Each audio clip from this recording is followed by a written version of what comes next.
You okay today? You're a little quiet. Okay, all right. As far as I know, All right. there you go. Informatic events. Call the July meeting of the Goochland County Planning Commission together. If everyone will still stand for the pledge, remain standing for the invocation. I pledge allegiance To the flag of the United States of America and to the republic for which it stands, one nation, under God, indivisible, with liberty and justice for all. Let's pray. Gracious God, thank you for our men and women in uniform who made it possible for us to meet here safely. Bless and keep those who still do. Thank you for this time to gather. Thank you for this time to gather to take care of county business. We pray that you grant each of us wisdom to be good stewards of this community. Be with each person here and give them guidance. Be with each of us as we travel back home. In your name we pray. Amen. Amen.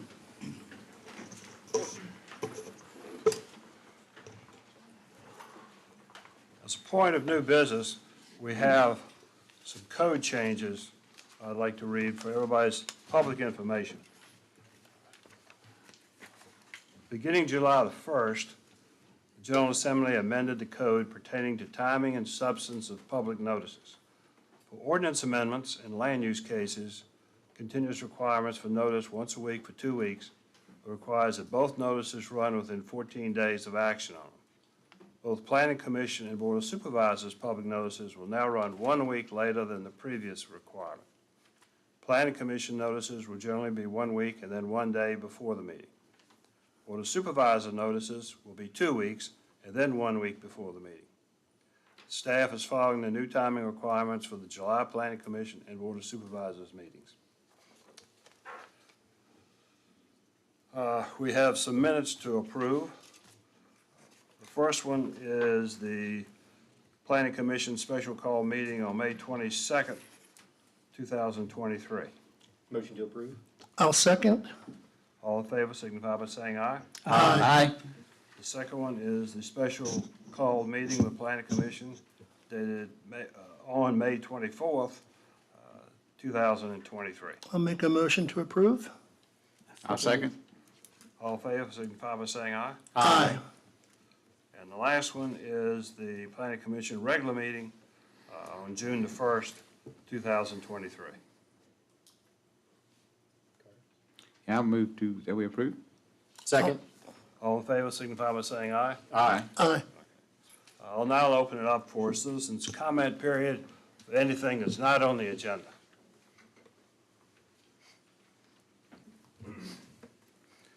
Good evening. My name is Paul Costello, and I live at 2011 Sycamore Creek Drive in Mannequin-Sabot. On May 16th, the Deputy Administrator surprised the community with a proposed plan to expand the Centerville Village core west of Mannequin Road. She said at the time that this and other proposed changes were made without community or landowner involvement. Her recommendations include removing large parcels of designated open recreational space and proposing that the golf course that adjoins the Sycamore Creek residential area be changed to high-intensity mixed use. This area is not part of the Tuckahoe Creek Service District, and it goes against stated planning objectives. It also ignores septic easements, setbacks, floodplains, runoff considerations, and natural buffers that protect adjoining property owners' rights. At the June 15th joint work session, staff resisted returning the village core boundary back to Mannequin Road. Instead, they dodged your questions with incorrect, incomplete, and misleading information. Specific misstatements are documented in a June 21st letter that concerned citizens sent to the county administrator. In fact, numerous letters in opposition to the proposed changes have been submitted to the county without a response.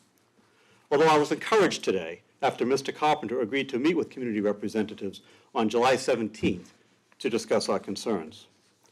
Proposed changes to the comp plan should consider public necessity, convenience, general welfare, and good zoning practice. The current comp plan shows the Centerville Village Court to be approximately 260 acres. The deputy administrator proposed expanding the village court to over 500 acres. Expanding the mixed-use core west of Mannequin Road would be in addition to the significant amount of mixed uses also being proposed in the village. As a point of reference, the West Broad Village mixed-use development in Short Pump is approximately 100 acres. How many separate mixed-use developments are being envisioned across the 3,000 acres between the Henrico County line and west of Mannequin Road? Some may consider the comp plan to just be a high-level vision that does not tie us into anything.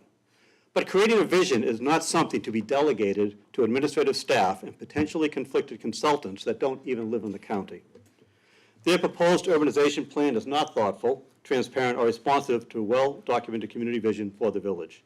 Comp plan and land use maps are an essential part of the zoning application process.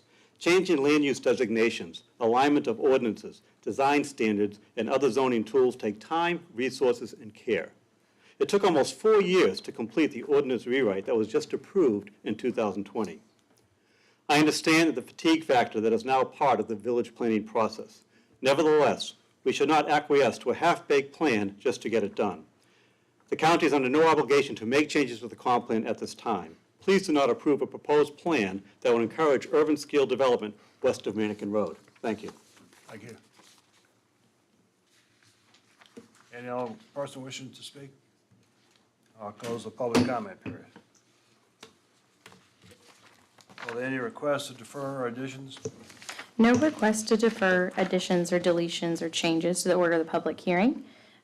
Did want to make note, we do have a quorum, and our first public hearing item is in District 5, CU 2023-5, application by Benedictine Society of Virginia and the Benedictine Schools of Richmond, Inc., requesting amendment to conditional use permit CU 2011-4A to revise the master plan and increase acreage for required buffer on 50.068 acres at 12829 River Road and portions of 300 and 322 Riverside Court on tax map number 661020 and portions of 664020 and 664030. The property is zoned residential limited R1 and agricultural limited A2. The CUP is required by Goochland County Zoning Ordinance, Section 15112. The comprehensive plan designates this area semi-public. Thank you, Ms. Parker.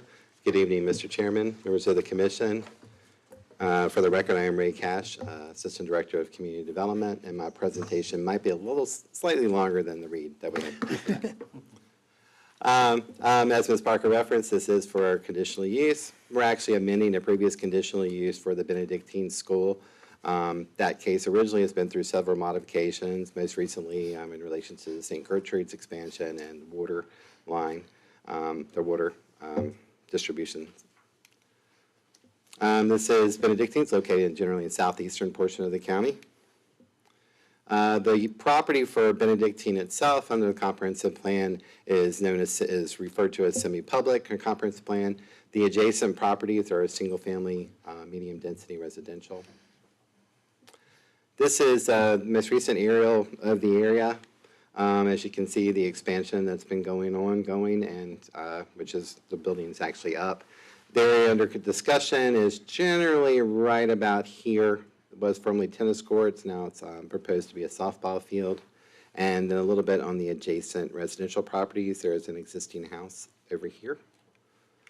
The property is zoned currently A2 and R1, split zone. The area we're talking about specifically is the A2 portion of the property.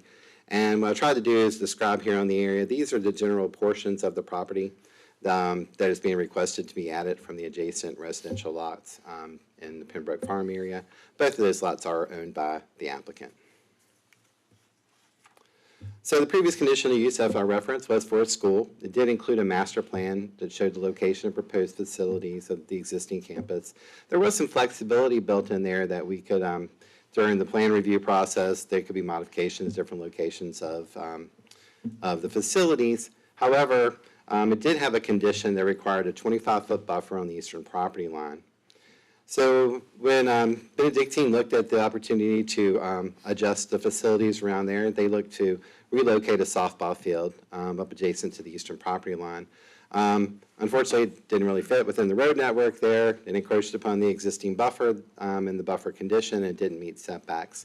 So what's happened is a request for them to add portions of the adjacent property, which they own, to relocate the buffer and to meet setbacks.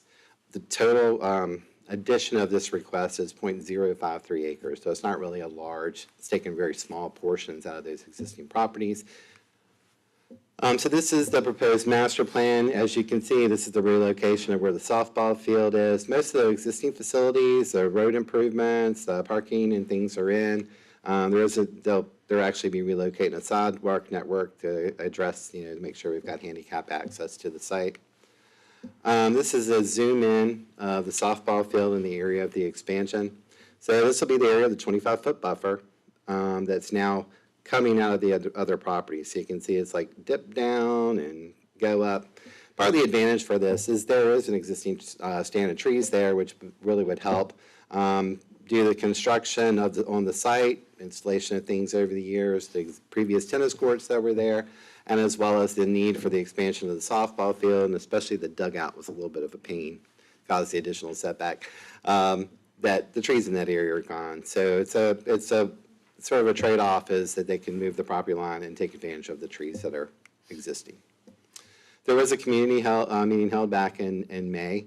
The concerns were really about use of the area, how does that affect the adjacent neighborhood, the buffer location and the buffer alternatives to the, were there any alternatives to the buffer requirements.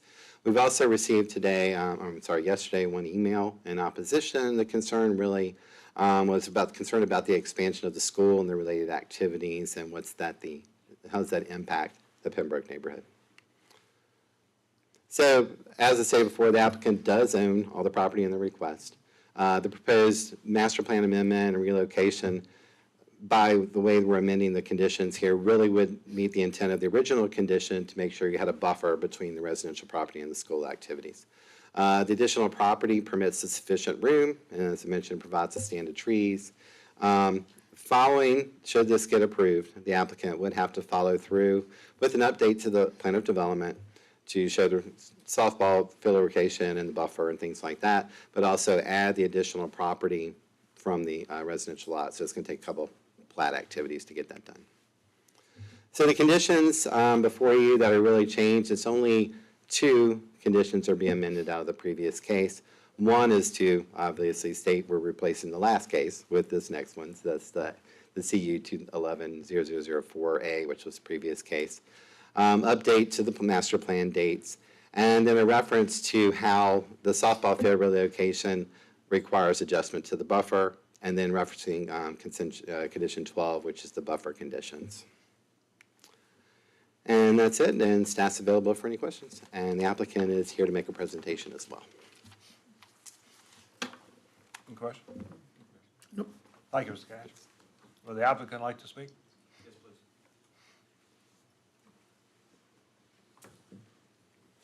Good evening, gentlemen.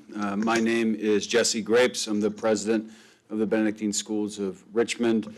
I live in Goochland County, 322 Riverside Court, 23238, in the Pembroke Farm neighborhood. In fact, one of the homes, the lots that's referred to in this case is the one that I live on, which is owned by the school. Presentation up on the screen for you. I'll move through quickly, just be respectful of your time and not to be redundant. Next slide, please. Or can I click this? Thank you.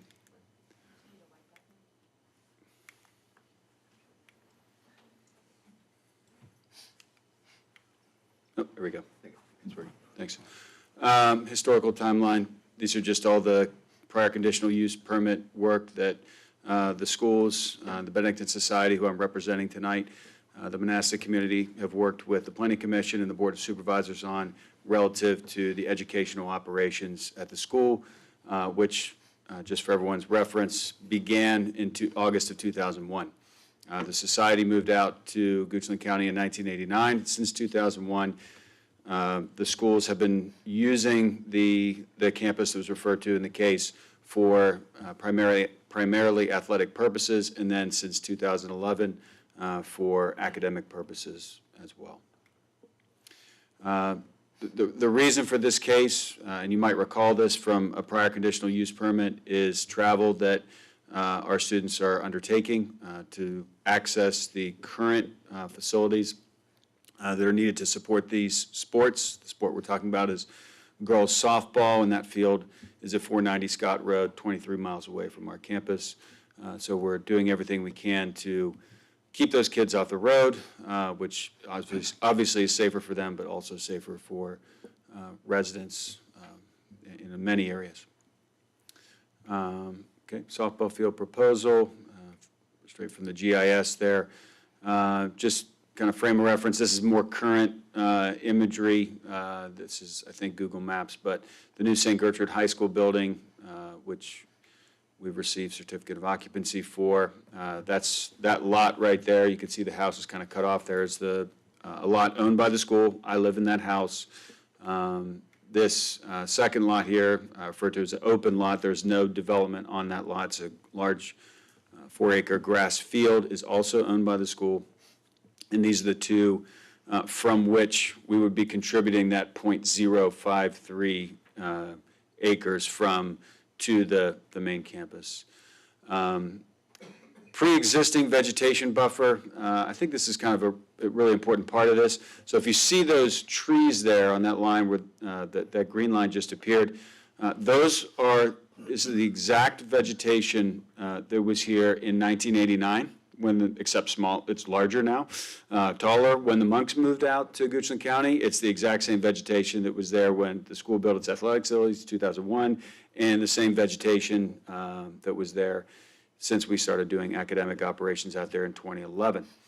So we have made no changes to this vegetation buffer, preserved it as is, and our plan with this softball field is to do exactly the same. Not to cut down any trees, not to cut down any shrubs, but to preserve that buffer, right? And I'm going to use the word buffer in a little bit different language or way that I know Mr. Cash was. When we got that original conditional use permit, what happened really was the property line between Pembroke and the Abbey was never staked, right, by the county or by the school for that matter.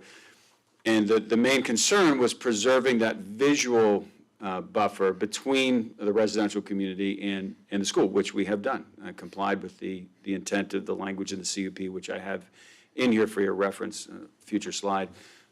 This plan is exactly the same. It is, the same intent as the language, or meeting the same intent of the language that was defined in the CUP in 2011.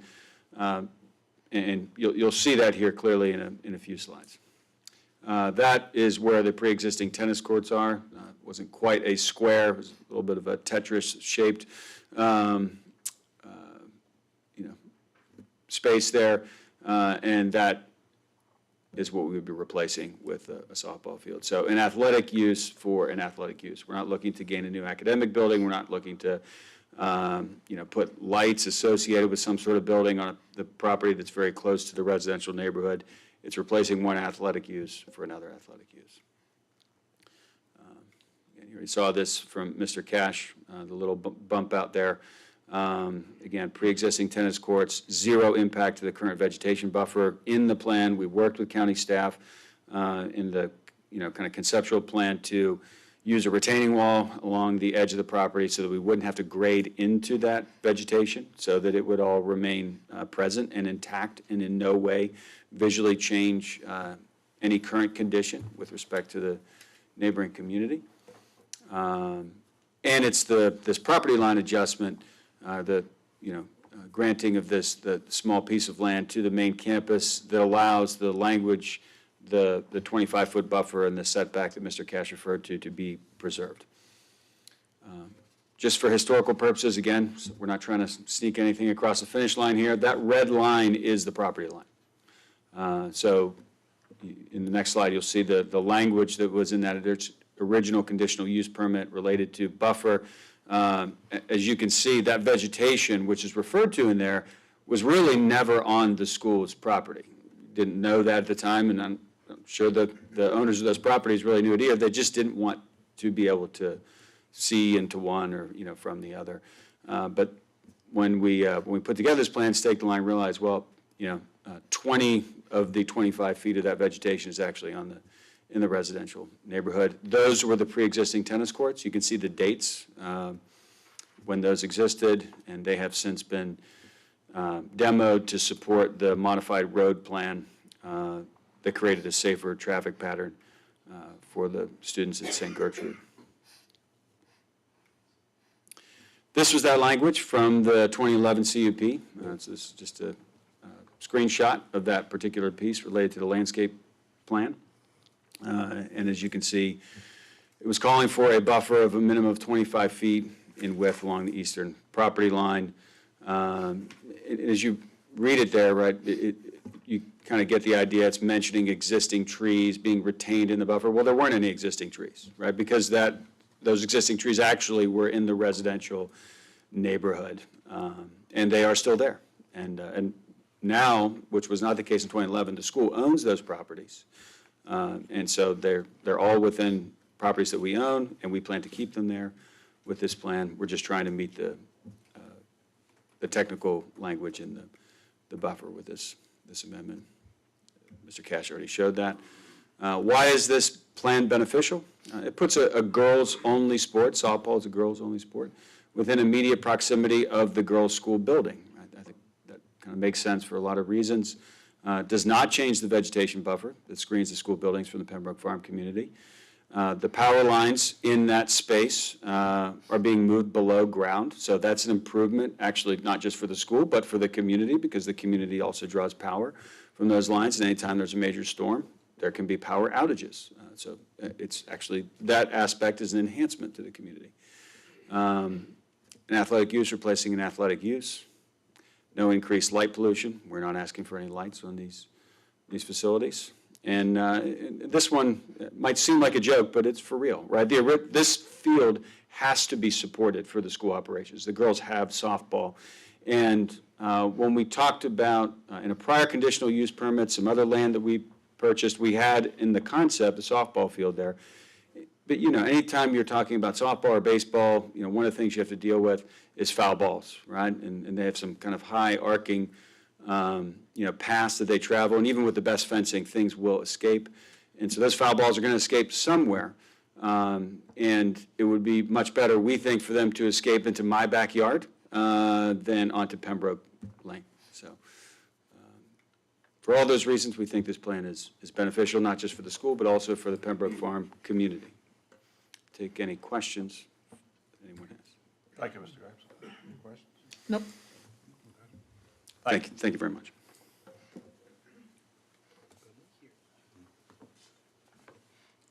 I'll open up the public hearing. Anybody who wishes to speak for or against it, please come to the podium. All right. Close the public comment period. Gentlemen?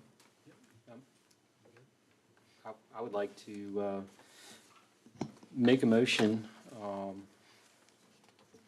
approve, if there's any further discussion or second.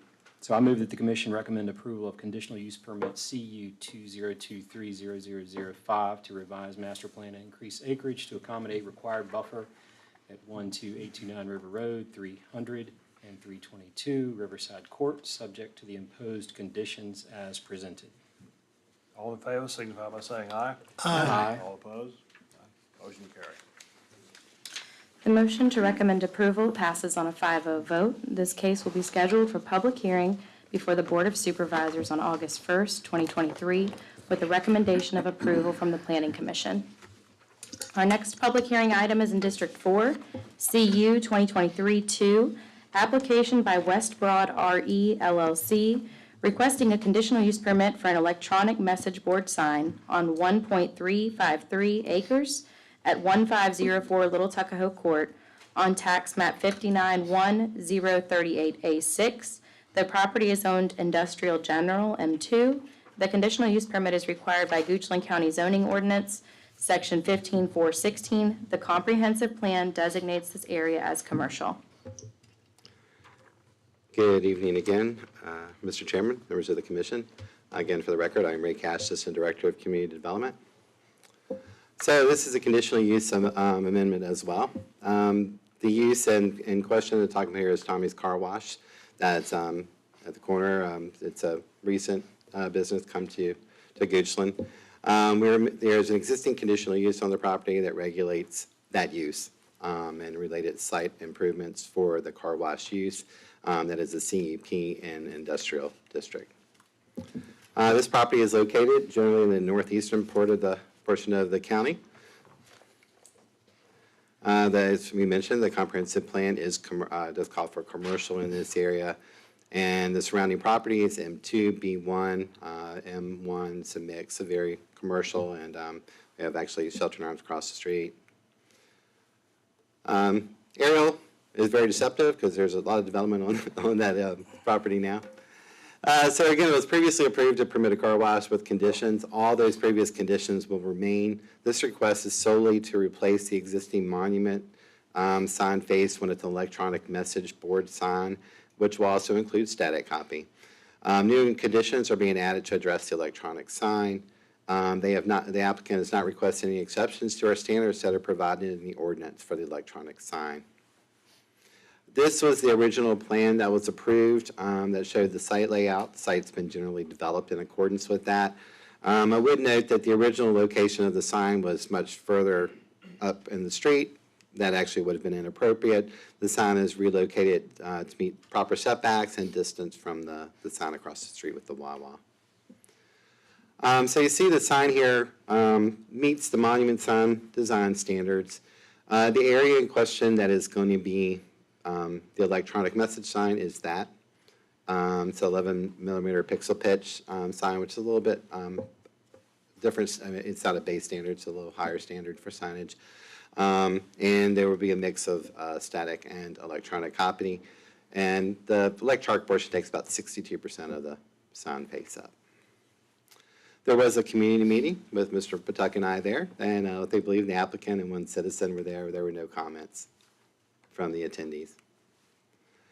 So, as I stated before, the existing monument static copy sign does meet the design standards already. The applicant is not seeking exceptions. This should be noted, though, as we always consider locational and other things that are ongoing in our community. This would be the first electronic message board sign within the Centerville overlay.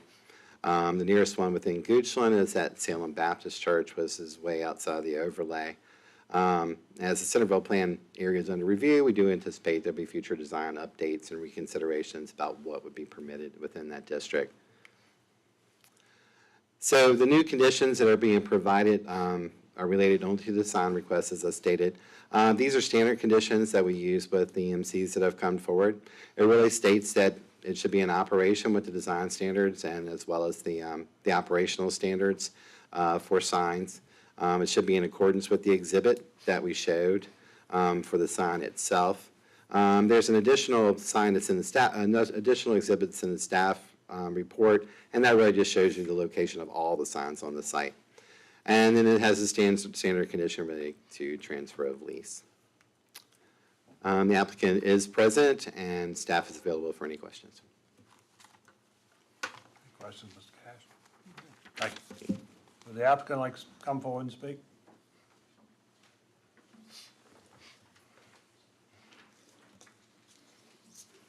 Good evening. My name is Anthony Aspero. I'm the general manager of the site in question. I just wanted to give some insight into what we might be showing on the sign. I think when people think of a digital message board, you're thinking Las Vegas, blinking lights, you know, that sort of thing. And that's just not the case. We typically have simple text on colors that match the scheme of our, you know, red, black, and white like the rest of the site.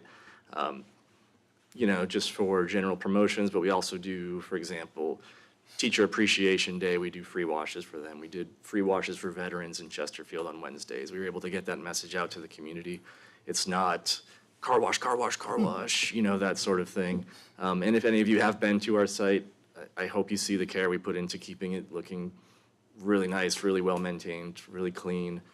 We're not into that tacky, gaudy sort of thing. So I just wanted to present that information. I'm sorry, this is the first time I've ever done something like this, so I don't know if I was quite as prepared as I should be, but if there's any questions I can answer for you, I'd be happy to. So you're in agreement with no animation? No animation is and- absolutely and fine. Transition and sign change? Typically, we have 2 slides at most. We don't like a lot of information out there, 1 to 3 words, we don't like to keep it, we don't want it to be busy, like clean, minimal, just to be able to present information, things that change from time to time, that sort of thing. You're doing just fine. Thank you, sir. I have one comment. Yes, sir. In reading through the previous permit application, there was a section on signage. It says, signs are allowed as permitted by the zoning ordinance, but no attention-getting sign devices are permitted, including but not limited to devices designed or intended to attract attention through noise or sudden, intermittent, or rhythmic motion, physical or lighting changes. Banners, signs, streamers, balloons, propellers, whirligigs, searchlights, and flashing lights are strictly prohibited. Now, I've noticed on the site, you've had banners up for 3 or 4 months at least. I do apologize. Like I said, I'm the general manager. I was not aware of that. If you'd like, I can take those down. The Valvoline next to us has nearly identical, you're talking about the flags that are out in front on that hillside there? Well, my only comment is past behavior is an indication of future behavior. And I'm just Understand, sir. want you to know, that's been noted. Okay, I'm sorry. Would you like me to take those down? I was unaware of that. It's but in violation of the. I'd be happy to do so. I'd be happy to do so. Any other comments? No. Okay, thank you. Mr. Chairman, I'm sorry. I'll open it up, you're free. Open it up for public comments. Anybody has any comments, please come forward.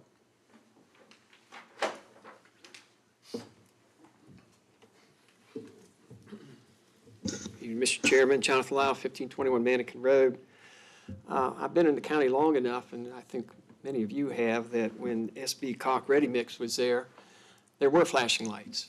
Every Christmas, their cement truck was festooned with flashing, attention-getting, moving signs of reindeer and Santa's sleigh. So I'm not sure that we're doing anything except continuing a tradition of having flashing, attention-getting lights at that location. I appreciate the efficiencies that electronics in signage can bring. My last W-2 gig was with Virginia Tourism, and we utilized electronic informational signs. So I would hope you would approve this, given the constraints that are there. I guess my final comment would be, one of the nice things about Goochland is we're a complaint-driven community. And I can think of a number of restaurants that have banners out in front of them letting us know that they're open. And I don't plan to file any complaints, but I do understand that we do like to keep Goochland rural, at least I do, and signage is a part of that. But I hope you'll approve it. I think it shows efficiency, and I like the idea the veterans might get a free car wash now and again. Just make that as a side observation. Go Army. Thank you. Anyone else wish to speak? I'll close the public comment period. Mr. Chairman, I would like to move that the commission recommend approval of CU 2023-00002 to add an electronic message board sign at 1504 Little Tuckahoe Court, subject to the imposed conditions as presented. I'll second. All in favor signify by saying aye. Aye. All opposed? The motion to recommend approval passes on a 5-0 vote. This case will be scheduled for public hearing before the Board of Supervisors on August 1st, 2023, with a recommendation of approval from the Planning Commission.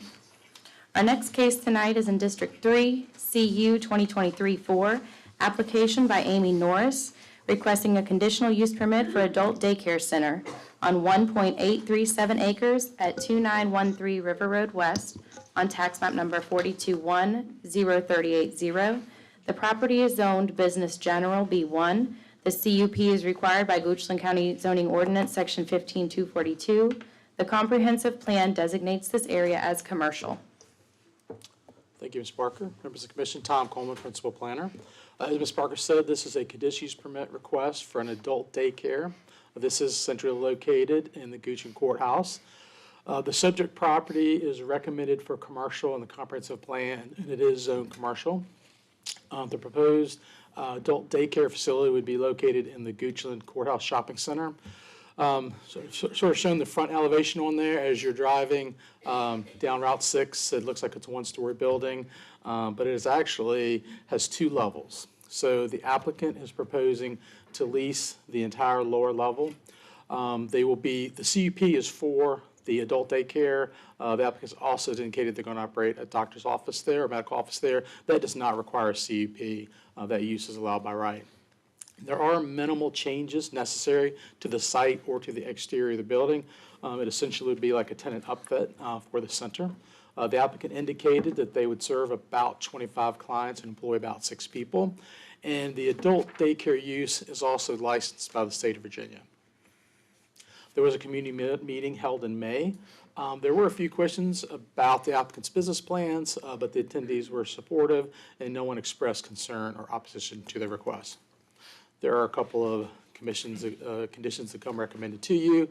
That would include allowing the adult daycare facility at this location, a requirement that they adhere to their state licensing for the adult daycare, that they also adhere to their state licenses as it relates to the preparation of food, that they adhere to the certificate of approval and the plan of development that were approved for the site. This initial application would come with a recommendation for 5 years, and then our standard condition as it relates to the transfer or lease of the property. And that concludes my presentation. I'd be happy to answer any questions. Do you have any questions? Is this being done anywhere else in the county? Sorry? Is this adult daycare, is this practice being performed somewhere else in the county? I guess I would defer that to the applicant Okay. on that.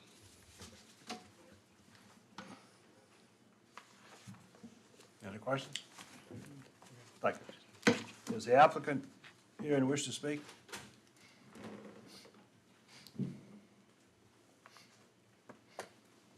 Good evening. My name is Amy Norris. I am a resident here. Speak to the Speak in the microphone, please. Thank you. Good evening. My name is Amy Norris. I'm a resident here in Goochland County. I live on Maidens Road. My intent is to provide an adult daycare to service our aging adults in Goochland County. My vision is to nurture and engage every step of life for their tree of life that they adore. Also offering a breath of hope to caregivers and caretakers when they get to that point where they can go on with their lives, to have somewhere for them to come and have daily activities, socialization, 2 balanced meals, and guided hope. That's my goal. Anybody have any questions for the applicant? Thank you very much. I now open it for public comment. Anybody have any public comments, please come forward.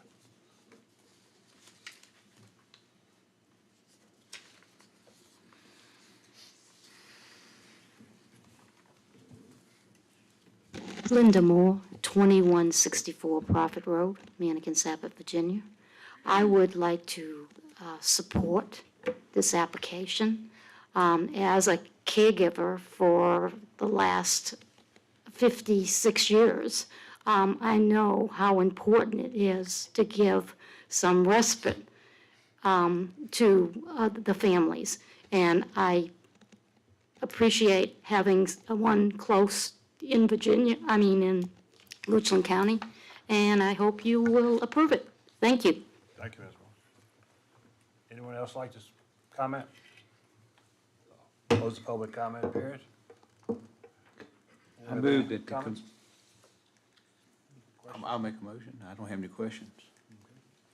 I move that the commission recommend approval of conditional use permit CU 2023-00004 for adult daycare center at 2913 River Road West, subject to the imposed conditions as presented. I'll second. All in favor, signify by saying aye. Aye. Opposed? Motion carried. The motion to recommend approval passes on a 5-0 vote. This case will be scheduled for public hearing before the Board of Supervisors on August 1st with a recommendation of approval from the Planning Commission. Our next public hearing item tonight is District 4, RZ 2023-6, application by Andrew Raymond Moore requesting rezoning of 16.059 acres from agricultural limited A2 to residential limited R1 with proffered conditions on Rockford Road on tax map number 4610111A. The comprehensive plan designates this area as rural enhancement area. Thank you, Ms. Parker. Before we get into the presentation, I just wanted to let the commission know that in the staff report, the terms, so the names Rockville Road and Rockford and Rockford were used interchangeably. Certainly not my best effort. We will certainly make changes necessary as it moves forward. We did include a black line copy of the corrected staff report for you. And also prior to the staff report coming out on Friday, all the legal ads, maps, and notices have the correct address. So with that, as Ms. Parker said, this is a rezoning application for 16 acres from an agricultural zoning to an R1 district for a 6-lot subdivision. This is located generally in the northeast part of the county, about a mile west of Centerville Village. Looking at the comprehensive plan and the zoning map, the subject property is an area that is designated as a rural enhancement area. One of the features of this area is that the northern boundary of the property is sort of the Rockville Road I-64 right-of-way. Looking at the zoning map, you can kind of see that to the north, it's that interstate and Rockford Road. The subject properties to the east and to the south are zoned agriculturally, and the areas to the west have an RR, a rural residential zoning. Looking at the aerial photo, just sort of highlight that there's the Wheeland subdivisions to the west and the Ford subdivision, which is generally to the east and south, and some acreage parcels. But clearly there is a rural residential character to this area. Let's move to the application. They are proposing a 6-lot subdivision. It would be on well and septic with 2-acre lots, and they are providing a minimum 100-foot wide buffer along Rockford Road. And the elevations that you see on the screen were proffered with the application. As we look into the conceptual plan, again, it is 6 lots. They are proposing at this time a private road, which would be permitted. As mentioned earlier, there is a 100-foot buffer along Rockford Road, and also there'd be a 25-foot buffer abutting the Wheeland subdivision. And looking at the conceptual plan, it sort of overlaps in part that 100-foot buffer along Rockford Road. There is a drainage way and wetlands that are sort of a predominant feature of the site. But as far as the development moves forward, they are proposing to minimize impacts to the drainage way and that wetland area. And the next slide talks about this a little bit more. As mentioned, there is a drainage way that traverses Rockville Road and the subject property, and it outfalls into the Wheeland subdivision. It's sort of a little bit hard to see, but to try to highlight it on the screen, it sort of designates, it does show sort of a creek line / drainage line that corresponds to where that drainage way is located. Due to its very close proximity to I-64, that appears to magnify the stormwater issues, and the rain events may cause the drainage way to overflow, and that does impact lots in the wetlands. If any development plans submitted for this site, they would have to provide stormwater management plans. They are required, and per the regulations, the development could not make any of the off-site stormwater issues worse and could reduce off-site impacts. I want to talk a little bit about the comprehensive plan and take a moment to read sort of what the rural enhancement area designation says in the comprehensive plan. It does recommend that uses exhibit a rural character with low-density residential, agricultural, forest, or other uses which are not planned for public or essential utilities.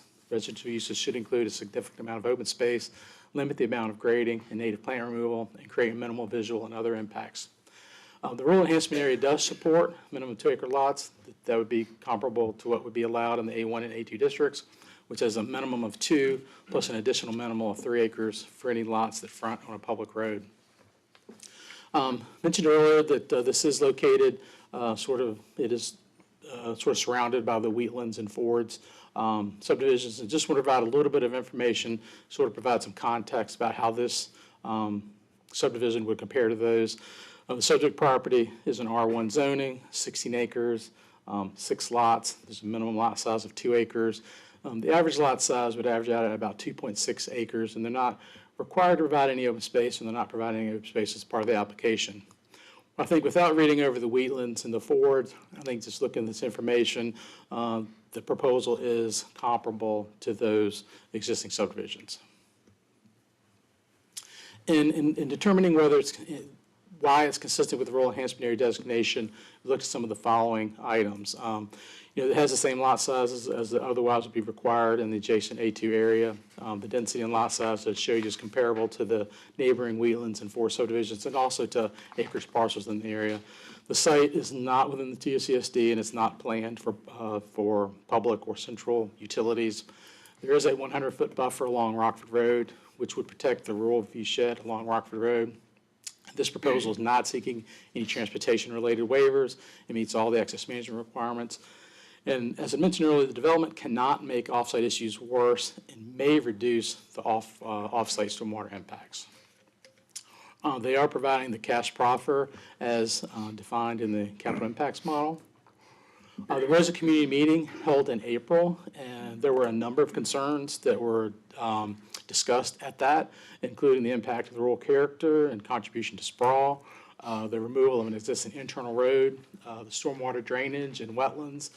Several attendees expressed concern about the periodic stormwater problems that impacted properties in the wetlands, the lack of other R1 zoning in the area, and the number of by right splits versus the number of lots that could be in an RR, requiring larger setbacks. There's 2 different electricity providers for the area, the impact of wells and lawn sprinkling on the water supply, environmental and wildlife impacts in farming, the Acres Initiative. Generally the attendees expressed opposition to this request. And the applicant did offer a number of proffers that included the conceptual plan you saw earlier, the elevations that you saw earlier, minimum square footage for one-story buildings of 1,800 square feet, for two-floor buildings, 2,500 square feet. That would be limited to the 6 lots that are offered prescribed covenants. They would limit the hours of construction to between 7 a.m. and 8 p.m. Monday through Saturday. They would require underground utilities, require brick or stone foundations, require roofing materials to have a minimum 25-year warranty, the cash proffer I mentioned earlier, and the minimum lot size of 2 acres. And that concludes my presentation. I'd be happy to try to answer any questions.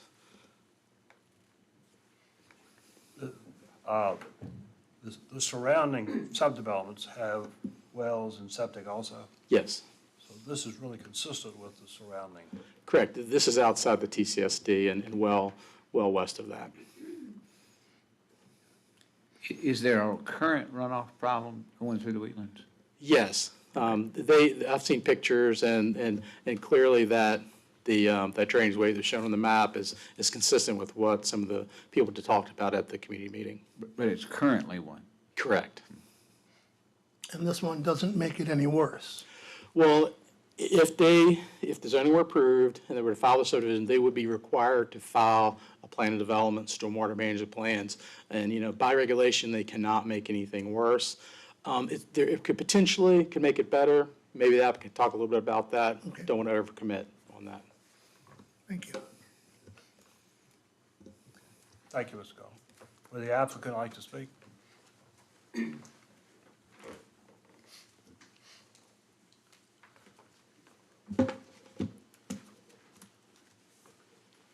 Good evening. Andrew Browning, 923 Stone Castle Drive, Goochland, Virginia. Representing the applicant, Mr. Ray Moore and his brother Chris Moore. Ray is with me tonight with Youngblood Tyler and Associates. A short presentation tonight. As Mr. Coleman mentioned, we're proposed zoning the property to R1. We're proffering a maximum of 6 lots on 16 acres, which is a density of 0.38 units an acre. a minimum lot size of 2 acres. Subdivision be served by one private road connecting out to Rockford Road. We have a 100-foot buffer along Rockford Road with planting requirements if the vegetation is not substantial in those areas. We also proffered a 25-foot buffer along the Wheatland subdivision that also has a planting requirement. The proposed use is compatible with the surrounding properties. We're proposing 2 to 3 acre lots surrounded by 2 to 3 acre lots. We're protecting the existing wetlands in the front. This is a blow-up of the conceptual plan showing the proposed design. We purposely put the road to the north of the site to try to avoid impacting more of the wetlands. Currently today, there's a driveway entrance along the southern border where that little narrow strip of the wetlands are. There's a pipe there that's kind of prohibiting the flow of those wetlands. And so that's what, and it's higher than the creek channel, and that's kind of dammed that area up, and that's probably what created those wetlands. But we're proposing to bring the road into the north to avoid any impacts to that. My pointer.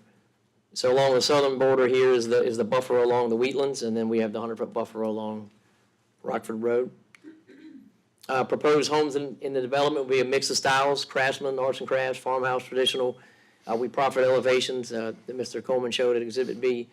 Minimum of 1,800 square foot of living area for single story and 2,500 for 2-story. Guessing home prices will be $500,000 to $700,000, but in Goochland these days it'd probably be north of there. These again with the elevations. I want to discuss a little bit the changes that we made after the community meeting.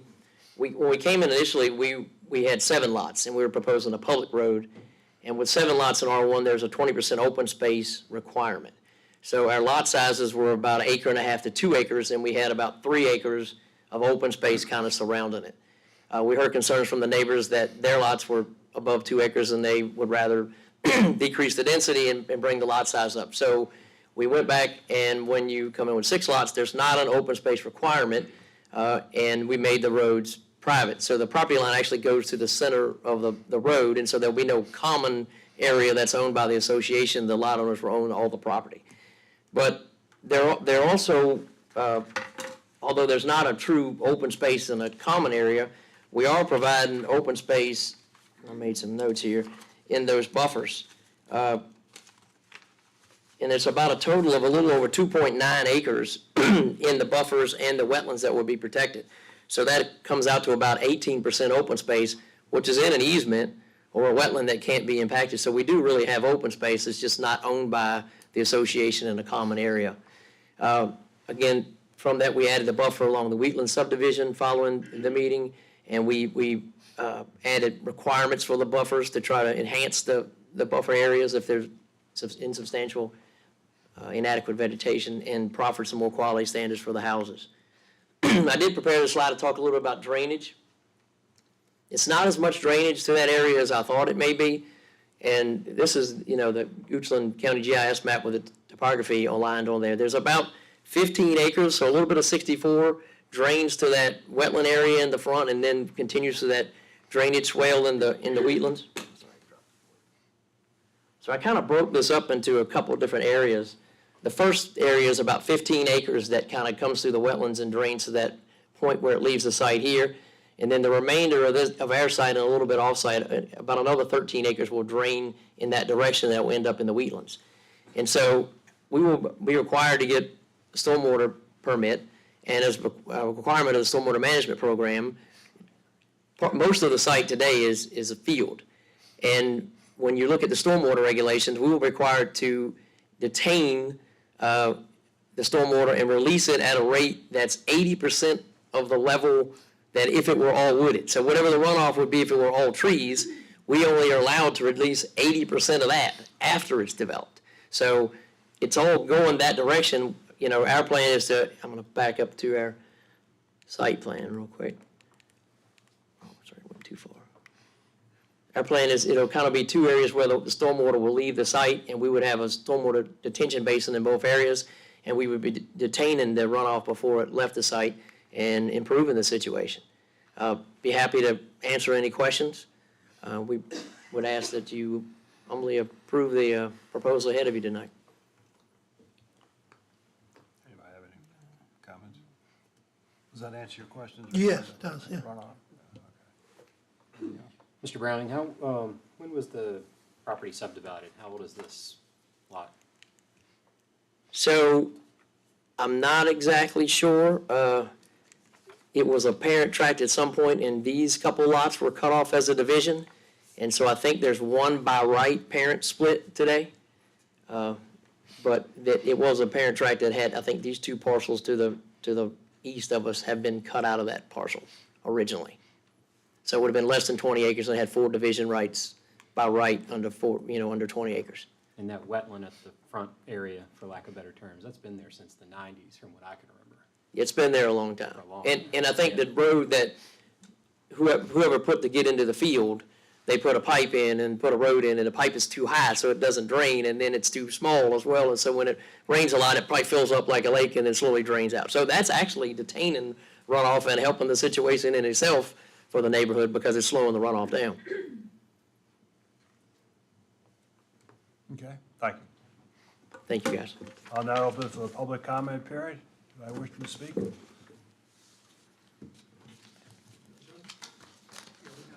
Multiple people, sir. And if you want to, you can sit in these front chairs and save a little bit of time. And I ask you, please not be redundant.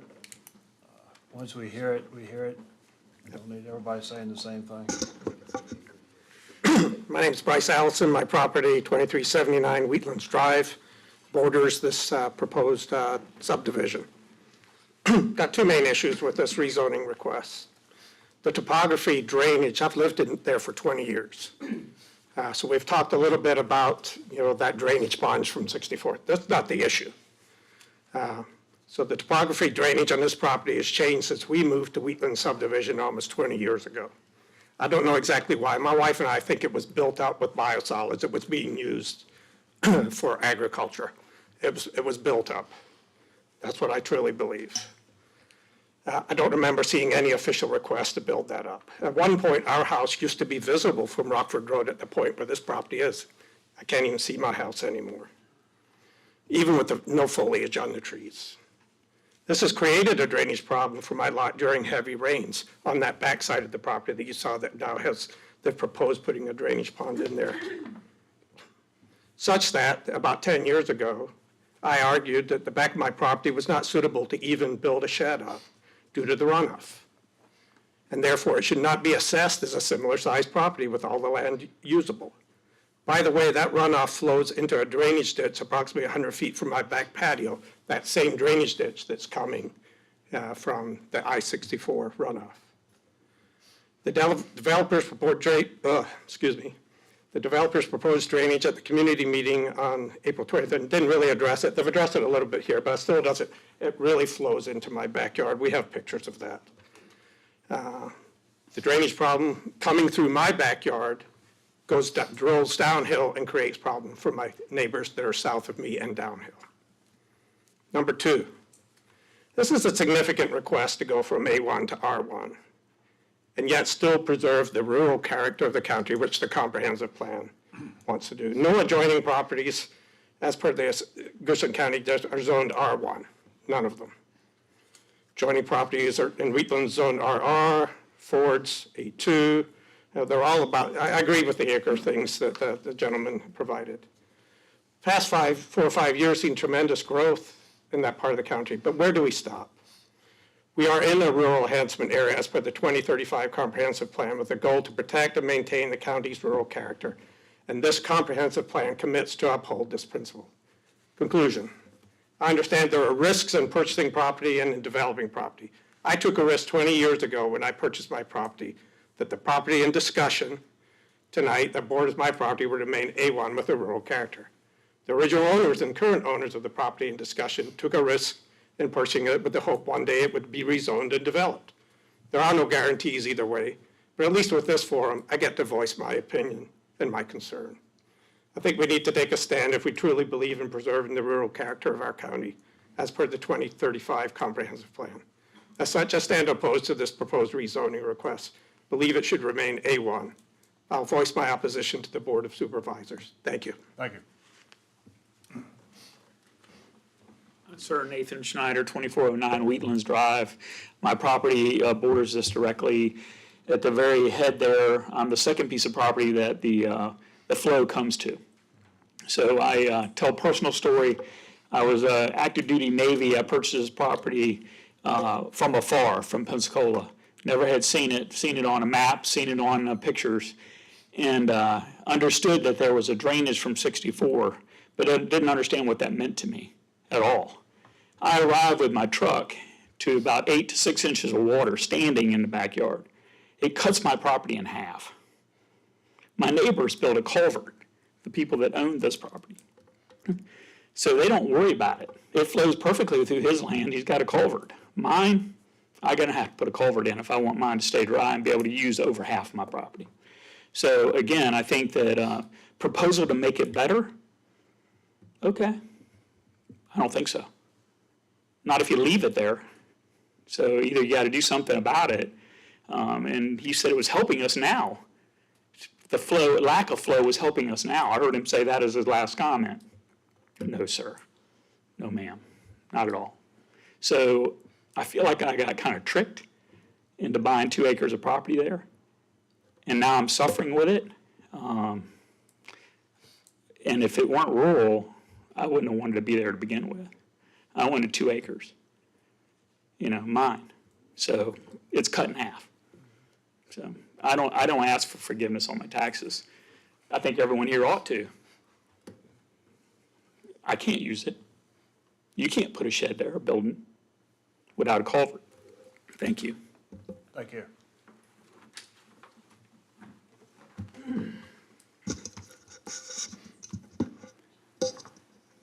My name is Doug Knapp, and I am a 30-year resident of 2337 Wheatlands Drive in very close proximity to the proposed Rockford Road medium-density housing development.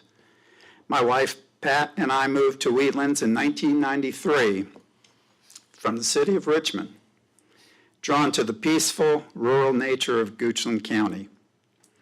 I have driven back and forth down Rockford Road thousands of times while living in Wheatlands. It is a tree-lined country road with a handful of homes. Actually, only 3 or 4 between Mannequin Road and Wheatlands Drive where I live. The homes are barely visible from the road because of the incredibly mature trees. It's a breath of fresh air. Even before we moved here, after our offer for the house had been accepted, we drove out from Richmond early one March evening to listen to the peepers, hundreds of tree frogs whose habitat is the wetlands on Rockford Road, in the dense trees and the moist, often flooded soil below. It's a wonderful sound and ritual which I look forward to every winter, and one that I hope is never silenced by development. You can tell I love where I live, and I know my neighbors love living here as well, and I don't want my feelings to change because of an unnecessary, disruptive, medium-density housing development on Rockford Road. I don't see how it benefits anyone except the developer. I am grateful that we have a well-thought-out, comprehensive plan in Goochland County that designates this area as rural enhancement. There is no need to deviate from the comprehensive plan. I appreciate the opportunity to share my thoughts with each of you on the Planning Commission. I ask that you vote no on the proposed Rockford Road medium-density housing development to protect the very special quality of life we enjoy by living there, to protect the wetlands and habitat for the wildlife in our area, to support the wishes of the neighbors who live in the area, and to keep our special part of Goochland County a rural enhancement area. Thank you so much. Thank you, Ms. Knapp. Someone else? My name is Corinne Leist. I live at 2359 Wheatlands Drive. I just want to state that I do oppose this plan as it currently stands. Right now, the property can have 3 homes built on it. So I think generally that the community would prefer if less homes were built here. We understand that they have the right to build on this property. I think we would all prefer 3 over 6. I think there's a little bit of the scary aspect of the snowball effect this could have in Goochland. I don't think anyone in this neighborhood would like to live in Short Pump, and I think we're all a little fearful of it kind of becoming that way. And if more and more agricultural land is designated for residential, I can see that it will just start to move more and more out towards all this beautiful farmland that, as Doug mentioned, we all kind of moved here to experience. So I do oppose this plan as it currently stands, and I hope that you will not approve. Thank you. Thank you.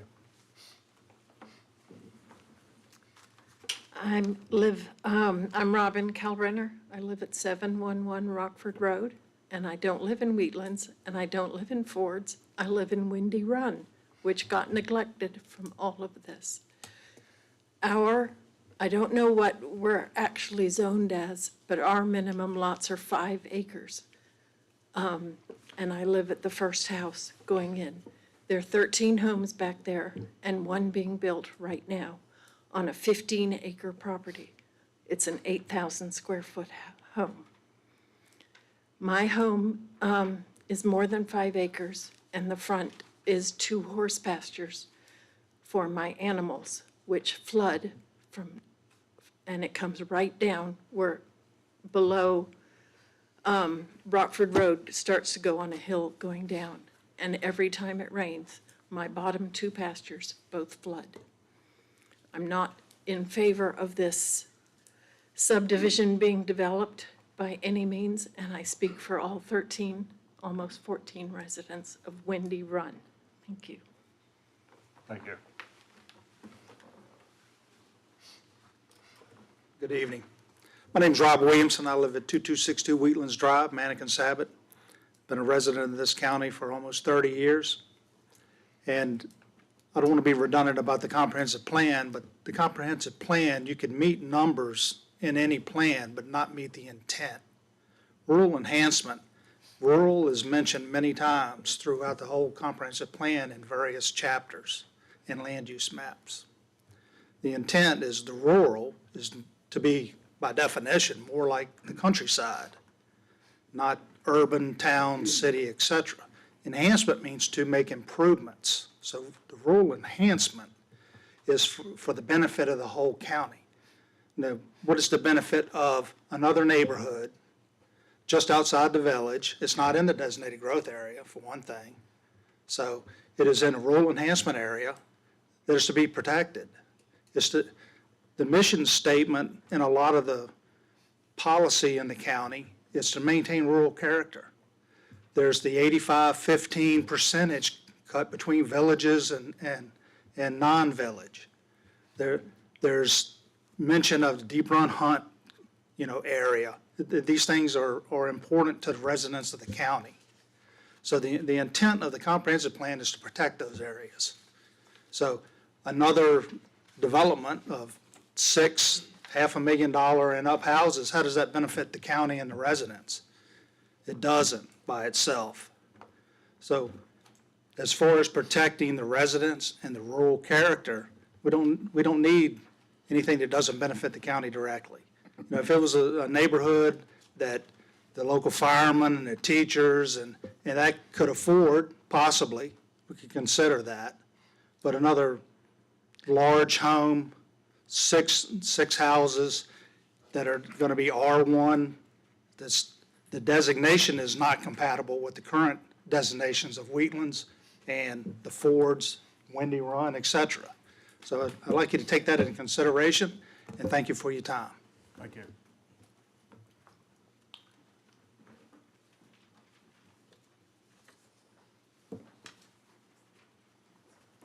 I'm having a little trouble with my voice. Sorry.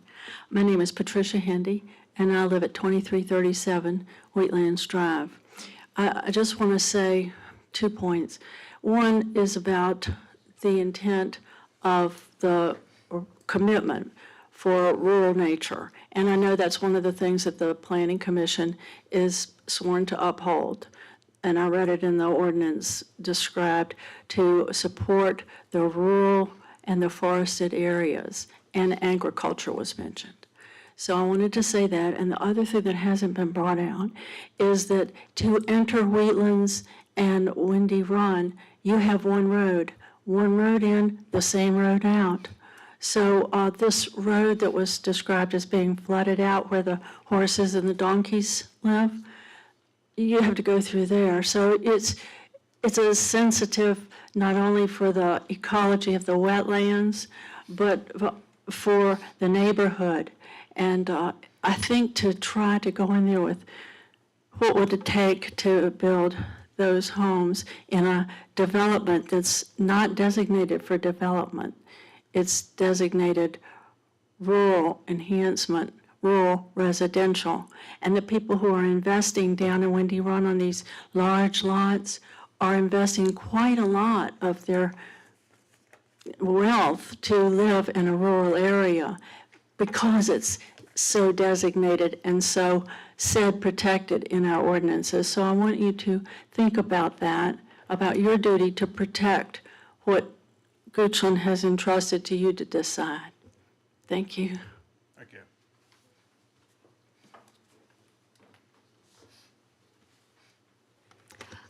Linda Moore, 2164 Prophet Road. I am speaking for one of my church members who happens to be 90 years old, who lives in Fords. Her property is right on that little black back triangle. She does not see any buffers on that side, and she is very upset. For the last 3 weeks, I've been to church with her. She is beside herself. Her name is June Frick.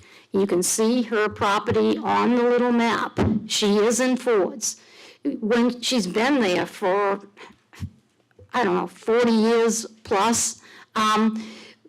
Fords is a very special place. Anybody who goes in Fords knows that it does have little acres on the front side, but it has large lots on the back side. Some of them are 10 acres and more on Fed Lane. So I'm asking you, this, if we're not going to adhere to the parent, track bit that we all bought into many moons ago, then I just don't see how it's right to put, it says 2 by right, a third one if you go RR, but they're asking to jump to 6. And the reason they're trying to do that is because in R1, if it's 6 lots or less, they don't have to have any open space. Talking 16 acres versus 140 in Fords and 120 in Wheatlands, there's no comparison. I'm sorry. This should protect from sprawl and allow this 90-year-old to live out her remaining years without worrying about somebody backed up to her property, So thank you very much. I hope you will deny it. Thank you. Thank you.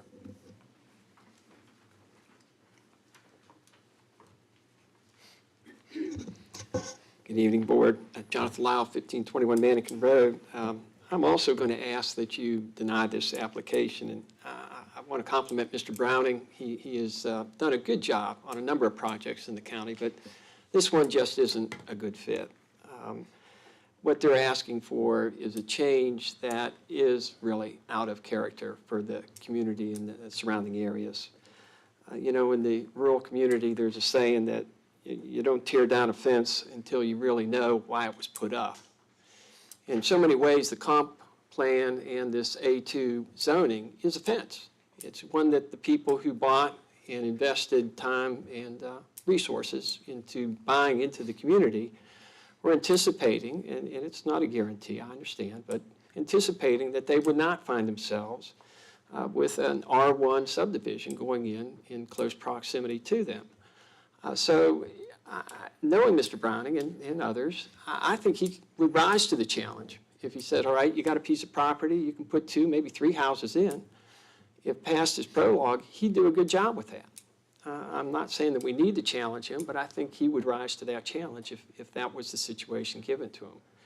But the bigger picture is, folks have looked at Goochland and their communities and said, when I'm buying my property, when I'm making a home decision, I got to have some confidence that I'm not going to be surprised and find all of a sudden I've got an R1 subdivision going in where it's A2 or rural residential or rural enhancement. So it's just not the right fit for this area of the county, and I hope you will deny the request as it's presented tonight. Thanks very much. Thank you, Ms. Lyle. Anyone else wish to speak? Close the public comment period. Would the applicant like to address some of these issues?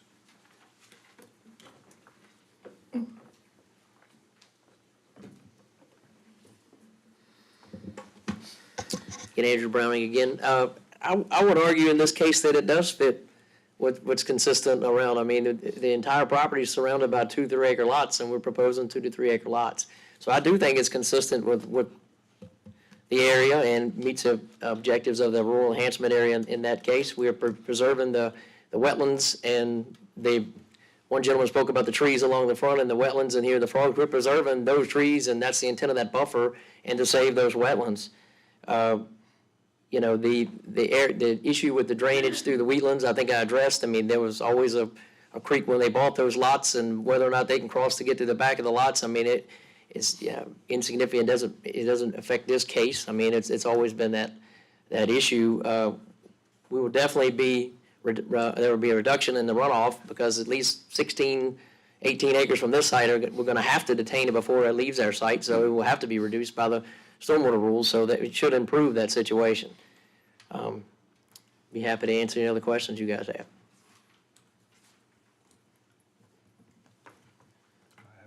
Good. Question? Thank you. Thank you. Gentlemen? I have a question for staff in regards to wetlands and fords. Do you have approximate time that they were developed? 81, 86, wasn't it?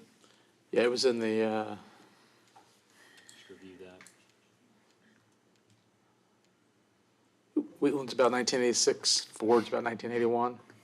Do they have any proper buffers in those developments? No, the Ford's being developed in the agriculture didn't have any proffers. Wheatland's didn't have any buffer requirements.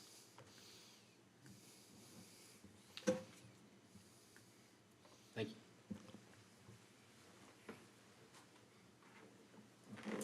Anyone else have comments?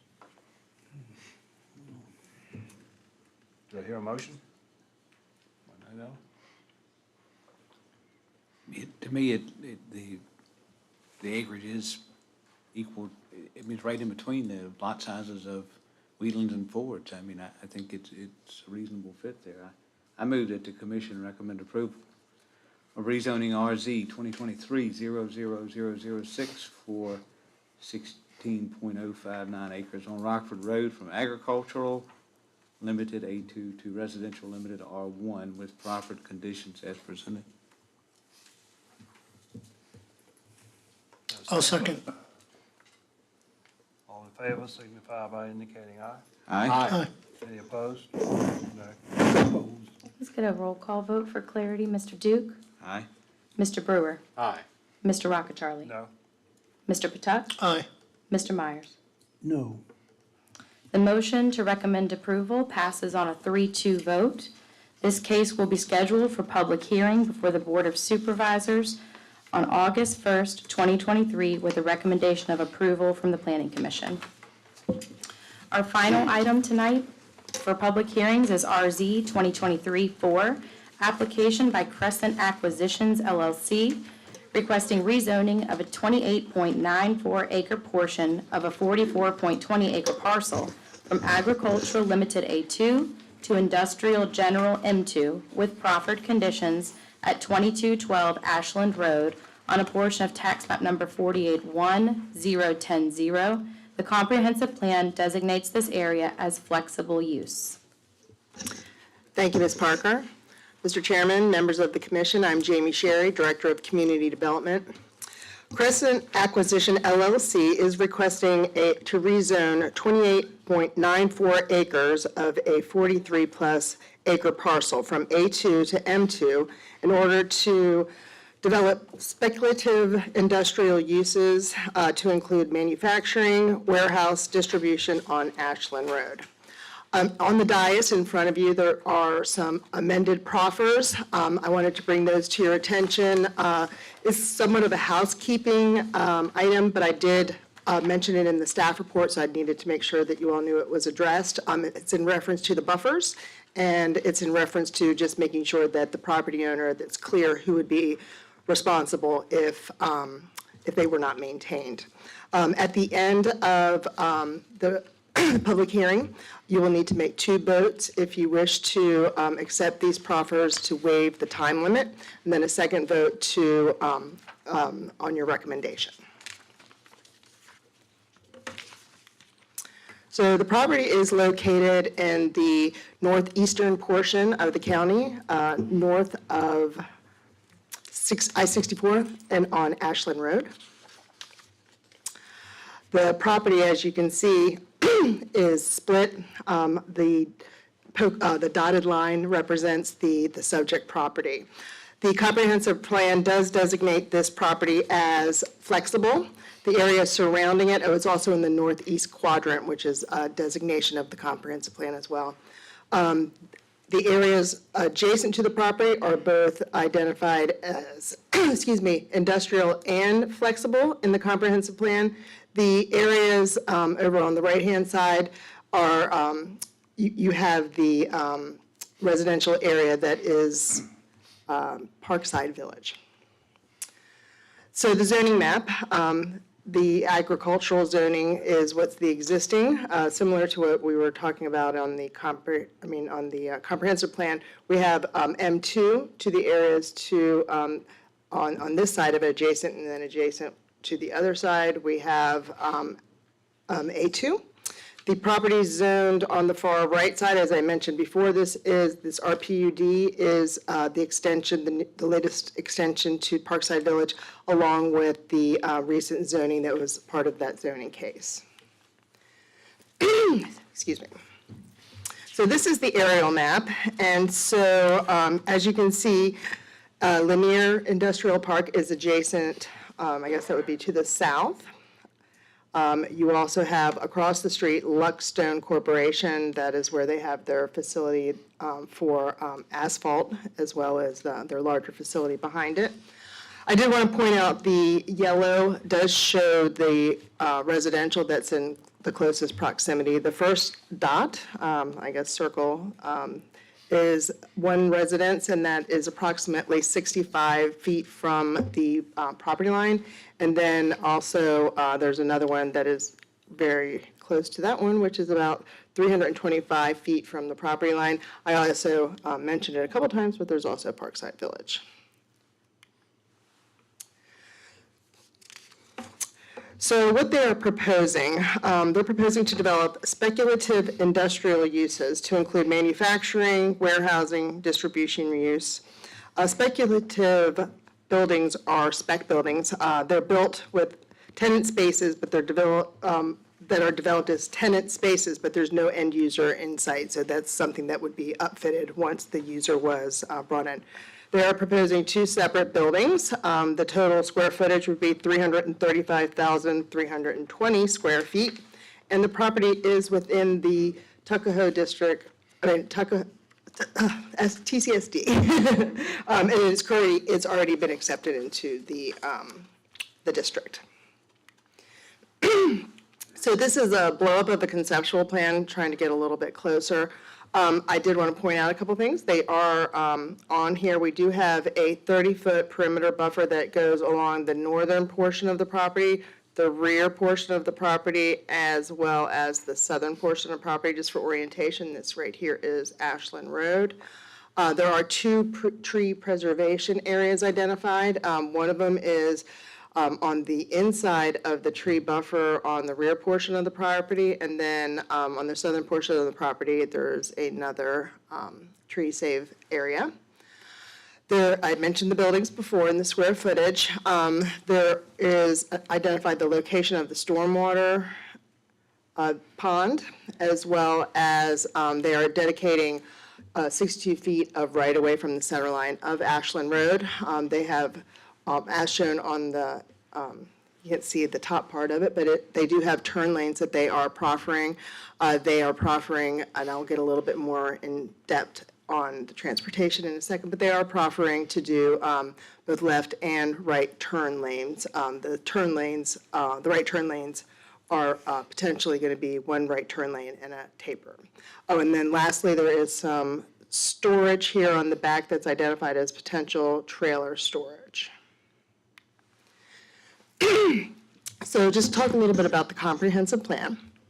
The 2035, comprehensive plan does designate this property as flexible.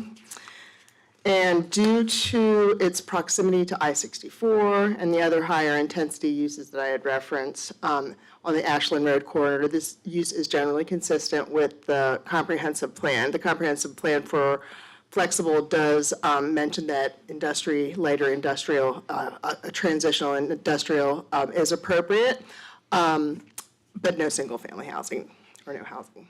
I mentioned earlier that it was in the northeast quadrant of the county, which is a designation for north of I-64. This is the area that is identified as the county's industrial corridor. So in addition to the comprehensive plan, I want to discuss a little bit about the economic development strategic plan. So the rezoning request is consistent with the goals of the plan. They encourage industrial development near I-64 interchanges as well as in the designated growth areas. It also specifically identifies manufacturing, distributing, logistics as targeted industries for the county, and it directs growth where there are existing utilities and infrastructure. And I mentioned this property is already in the district. So we did also receive some comments from economic development that are in the staff report. It's been widely known that economic development, they say that we are in great need of spec uses.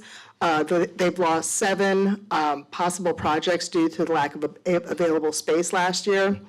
And then in addition to that, the state has a program where they also work with localities to identify locations. They worked 99 projects last year and that require building sizes less than 150,000 square feet. We don't have any of those, so we weren't even in the running for any of those projects. So transportation, I'm going to get into a little bit about citizen engagement that we had at the community meeting, as well as any of the emails that I've gotten or conversations that I've had with folks. Transportation is one of the biggest concerns that we've heard from the citizens. So I want to kind of talk a little bit about the transportation plan and what is actually required and what the applicant is actually going to be offering. So per our county code, for this type of use on this road, basically whatever comes out of the transportation study is what is going to be required. So I did also get some questions from some folks in the community, and I did learn that this transportation plan is actually done by the same folks who did the, same firm, not folks, that did the Project Rocky transportation. So those numbers, the expected impacts of Project Rocky were part of this determination. So the TIA did find that left turn lanes for both entrances were required, but did not say, I said recommend, but it did not indicate that right turn lanes were required at either entrance. So the transportation improvements that will be made, per the TIA findings, as I mentioned, they're required to do the left turn lanes at both entrances. The applicant has proffered items that are not actually recommended in the TIA, right turn lane at the south entrance and a right taper at the northern entrance. Timing study for the Pouncey Tract and Ashland Roads will be funded by the applicant. They will basically pay for a retiming study for the signal at Pouncey Tract and Ashland Roads. And if this is accepted and implemented by VDOT, it is anticipated to alleviate some of the congestion that we currently see today. So moving on transportation, the county's #1 transportation project is the Divergent Diamond, the DDI.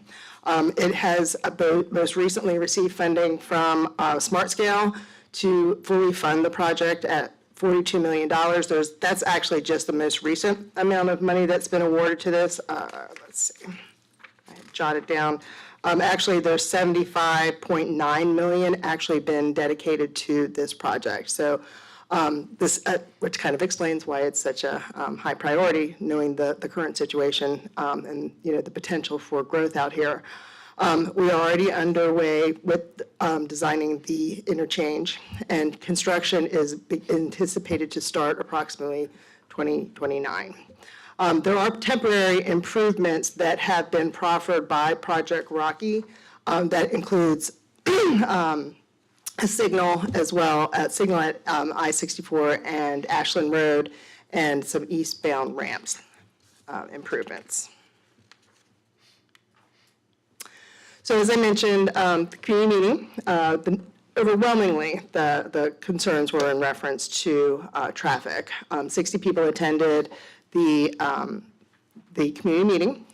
They talked about more trucks on Ashland Road, not actually allowing anything until the DDI is completed, public safety response delays, potentially access spacing. Other concerns outside of traffic were lack of buffering, traffic impacts, well, it's the same, noise as well as light.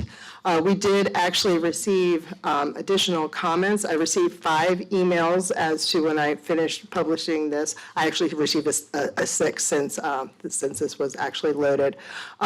Those mirrored pretty much what we had heard with the traffic. There was also some discussion about impacting the rural character, the timing of the public hearing being it on a holiday week, as well as there's a piece of property in the back that I mentioned in the staff report that is currently landlocked. So just a quick proffer summary, and I do have the actual proffers. They're in front of you, but if anybody has any specific questions, I can go to the full proffers for the benefit of the folks in the audience, both here and at home. So they prohibited certain uses within the M1 zoning district, which also includes the M1 zoning district, M1 and M2. The conceptual plan, Exhibit A, which I have presented. They are providing natural preservation areas and landscaping, and then a fence along the northern line. It's a vinyl fence that's been proffered. And mentioned the traffic study, improvements, as well as dedicating right-of-way, the turn lanes, and the right-hand turn lanes, and the signal retiming for Ashland Road and Pouncey Tract Road. So in the staff report, I did have 2 staff comments. The property, let me see if I can go back. Oops, sorry, I'm going the wrong way. Should have had another exhibit, forgive me. So the property on the rear portion of the property does not have access to a public road. It doesn't have access now, and this project is not giving access. We did talk with the applicant, and he said it was not feasible, but I did want to bring that to your attention. We have no ability through our code to require it, so it was something that we were requesting. But I had put it in the staff report, so I figured I'd go ahead and explain it to you. Let's see. And then, of course, the buffer concern that we had has been addressed.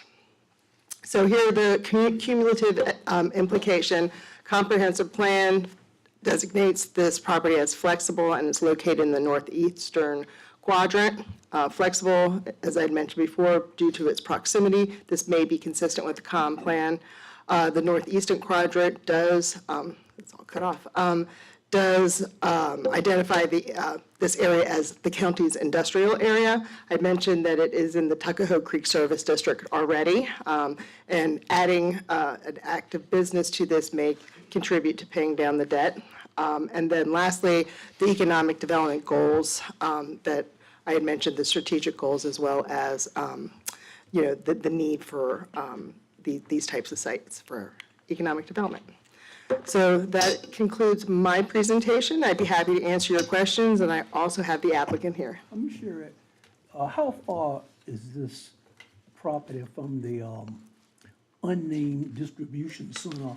Oh, wow, But already approved? So it is, I don't have the exact spacing. I wish, that is a good question though. But, so you have Lanier, and then you basically have Project Rocky. Project Rocky experts, would anybody like to weigh in? So according to Mr. Goyne, somewhere between a half mile and a mile. Okay. Approximately how far from Parkside Village? Okay, I think I actually did have that in my notes. So in my notes, I kind of gave like distance to both areas. Let me see if I can find where my notes are. I anticipated this question, but didn't anticipate it well enough to be able to find it that easy.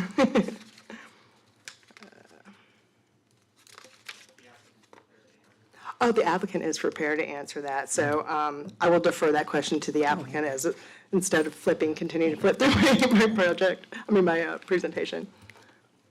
Ms. Sherry, what size is the lot that's behind the applicant's parcel, the one you said that did not have access? So the lot is partially in Hanover County, so I don't know the exact answer. It is a pretty large lot. This lot here is about 40 acres, at least twice that size. It borders many other parcels as well. It does, yeah. Thank you. The Rocky Road improvements, Mm-hmm. what are they going to be when that's started or after it's finished, and how far do they go? Do they go past this piece of property? So no, the Project Rocky does extend, but it doesn't extend as far, the improvements do not extend as far as this. So this will stay a two-lane road? There will be the improvements that are made on the side where they are doing the turn lane, so that area will be improved. Right, that's it. And I guess the traffic study includes this, on top of the study for Rocky. It does. Yeah, Rocky they did. Trail and so. Yep, they did take the Project Rocky impact as part of their analysis. Is there anything in the long-range road plans for widening? Actually, I think I'm going to defer to Mr. Goyne, our transportation manager expert. Oh, yes. I'd like to talk about the fully funded Diamond. I'm a little surprised at 2029 for a start date. Yeah, and Mr. Goyne can touch on that as well. I did run those numbers past him. Okay. Because I was surprised as well. So I'll start with that. Okay. The DDI schedule is currently slated in VDOT system of 2029 start date approximate. Our goal is to push that forward, obviously, as soon as possible, given a lot of the growth. One thing that schedule does not take into account is the other $34 or so million on top of the 42 that she mentioned in her presentation. Once that 34 or so is considered, that's available starting in this fiscal year. So we're hopeful that conversations, actually I'm meeting with VDOT next week to discuss next steps about getting that money officially allocated to the project, and we're going to see what impacts that has on the schedule. So I don't have a definitive new schedule, but we should have one. But you're hopefully working fairly very soon. hard to get that number. Yes, because Reduced by a lot. we want the interchange improvements and a lot of this development to be as closely linked to have little to no gap between them if possible. That's our goal. Fantastic. Mr. Patuck, I have a follow-up for that. When do you said you hope to understand very, very soon once the money is allocated, the $34 million? Yeah, it's got to go What through is that? different agreements and such. I'm meeting with VDOT next week to discuss What the would next be your steps. best guess? As far as getting the money allocated to the project and knowing a new Know schedule. whether or not A new schedule would likely be sometime this fall, is when we would have a full understanding of what the new money would be Or better and how that would understanding, impact. I'm not Right. holding you to it. Right. Understood. Thank you. One thing to note on that is that the money currently with just the 42 million has preliminary engineering starting in 2026. Well, that's already underway with the other money that's not officially allocated to the project yet. So it's Already started. correct. Thank you. And then the second question I believe you had was the road improvements as far as Ashland Road. So we do have in our major thoroughfare plan, plans for Ashland Road from Broad Street pretty much to the Hanover County line to eventually be a 4-lane road. Obviously, we're gonna get a lot of that through development. We're gonna get some of that through, I'm sure, publicly funded projects. Part of what Rocky's doing is providing us the right-of-way and a lot of the pavement for a 4-lane section along their frontage. We're getting the same right-of-way that Rocky proffered in this application as well, 62.5 feet from the center line, which will allow for that 4-lane divided or undivided road, depending on which avenue we decide to go down. An immediate plan that we're hoping, once the Divergent Diamond really gets some momentum and some feet under it, is to look at a plan likely to be publicly funded to close the gap between the DDI and Project Rocky, which is approximately a quarter of a mile. But that will become a priority, a top priority for the county staff once we kind of understand the limits of the DDI. And that'll go past this particular project? No, this property will be, it's north of Project Rocky, so the Project Rocky improvements stop more or less on the northern property line. And this is, I would say, about a half mile or so between the two of their significant road improvements and then Rocky's significant road improvements. So there's nothing in the plan to 4-lane the road all the way up to Ponzi Track? There is in the 2040 major thoroughfare plan, but we don't have any plans to seek funding for the gap between Rocky and the Crescent Communities piece. We would like to see some of that happen organically through some development, but as development pressures continue, it's certainly something that we could pursue from a publicly funded standpoint.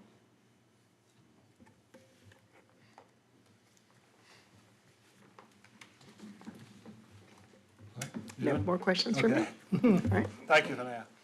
I'll open it up for public comments. Nope. The applicant. Applicant. Thank you, Mr. Chairman, members of the commission. My name is Preston Lloyd. I'm an attorney at Williams Mullen, representing the applicant. Pleasure to be with you this evening. Before I get into my presentation and neglect to answer Mr. Meyer's question earlier, you asked about the distance between this project and the residential community just slightly north on Ashland Road. It's approximately 0.7 miles. So between 3/4 and 2/3 of a mile. I'm going to do my best not to be redundant with the presentation, the very detailed and thorough presentation by Ms. Sherry, but I do want to highlight and amplify a number of comments that I was pleased that she included. And I'm going to start with the conversation regarding the comprehensive plan. The applicant is bringing forward this application in response to the blueprint that the county put out. As you heard, Governor Youngkin and his team is working very diligently to bring economic development opportunities to the Commonwealth. And those opportunities are only as good as the locations where they can be placed. And of course, the county's comprehensive plan is Goochland's attempt to communicate that not just to the citizens of Goochland, but also to the business community outside of the county borders. Crescent Community has responded to that blueprint and said, we recognize that this is where Goochland wants economic development activity to go. This is where the county can develop its tax base, support services that will improve the lives of the county's citizens. And that's precisely what is proposed with this project and why it's being proposed in this specific location based on the county's own recommendations and the plan that this Planning Commission and board have ultimately developed. And so if we look at the specifics of what is being proposed, it's a conditional rezoning, which means that while it may align with that blueprint, with the county's comprehensive plan, there's an opportunity for the applicant to propose to mitigate the potential adverse impacts that may be perceived by the community. And as you've heard, the proffers that have been offered specifically attempt to address some of the concerns that have been raised by the community.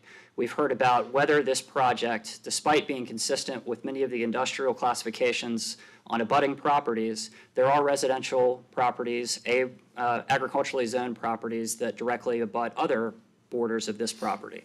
And for that reason, there has been intentionality provided in making sure that there are enhanced enhanced buffers, enhanced tree preservation areas that will attempt to mitigate the visual impact on those neighbors who may potentially see an adverse impact of this rezoning being proposed on this particular parcel.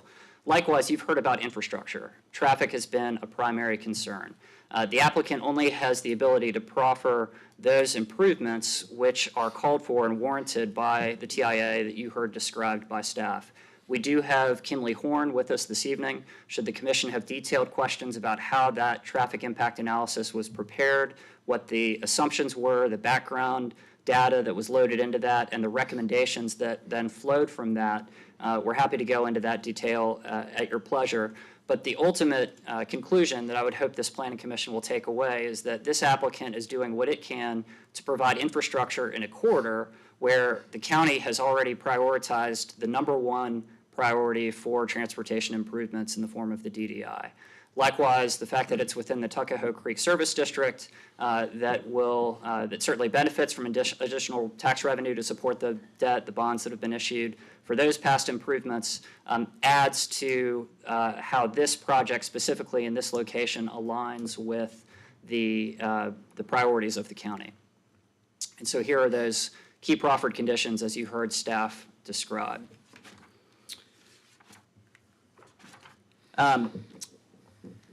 I'll make a final note that the staff report did describe how this is a speculative development. The reason that it is speculative is because the speed that tenants ultimately require when they make a decision to go to a site means that the rezoning has to be done before they make that decision.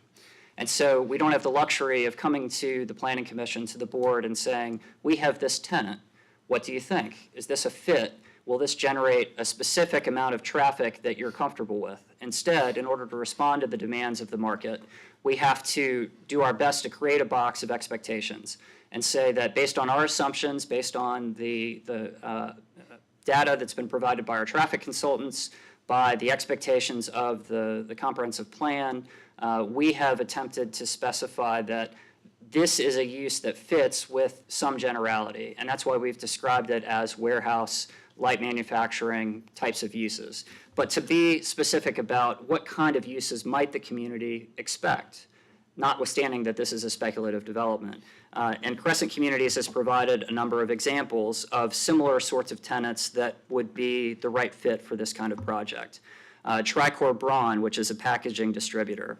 IDI Distributors, which is an insulation distribution company for residential development.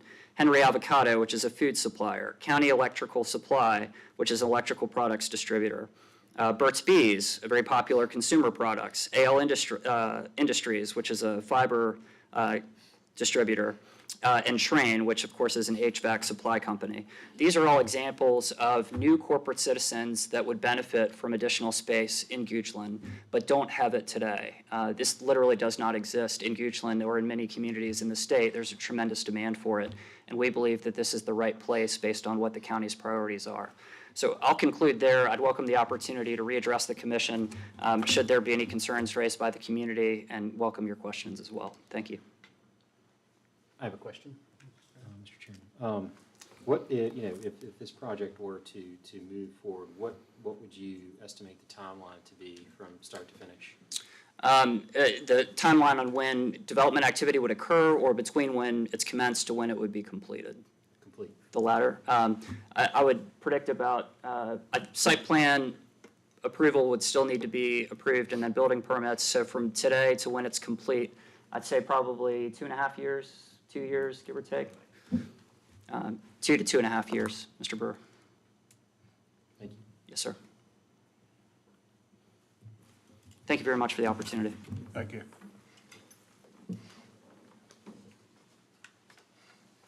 Open it up now for public comments.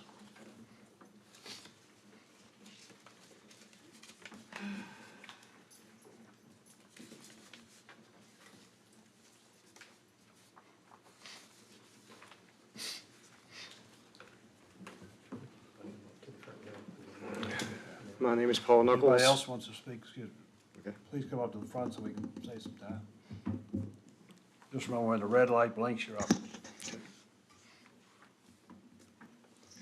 My name is Paul Knuckles. I live at 2222 Ashland Road. I live right down the street. This is actually part of my family farm. I wasn't prepared to speak today. I just found out about this meeting yesterday when I got back from vacation. What I will say is I have severe concerns about traffic as well as some of the noise. I noticed there is still no we talked about during the meeting about a tree line or some division on the north side of the property between the residential property, who I know that person who's not here today was severely concerned about. My uncle's property that also adjoins his, that was also highlighted there. He's required to have trees all around his property because of his business, but for some reason, they're not allowed to have a tree line. They're not required to have a tree line between them and the residential property. But still, my concern is this is too soon before the roads can handle this much traffic along with Project Rocky, and I'm sure other businesses that are coming through at this time. And then, as well as a personal note that doesn't really, I don't know how much this affects, but I know for a fact that the trustee is unable to speak for herself. This is being sold by the trust company without the rest of the family's permission. And with the exception of one family member that would inherit it, the rest of them are against this sale of this property. So I wanted to let that be known as well. With that, like I said, those are my major concerns. We already have enough trouble getting out of our driveway sometimes, as well as, having to make severe detours at different hours of the day, traffic backing all the way up to Tractor Supply as it is currently. And I don't foresee this intersection, even though it's not even slated till 2029. I'm not even sure that's going to handle the growth. That also includes growth in Hanover County. So, thank you. With that.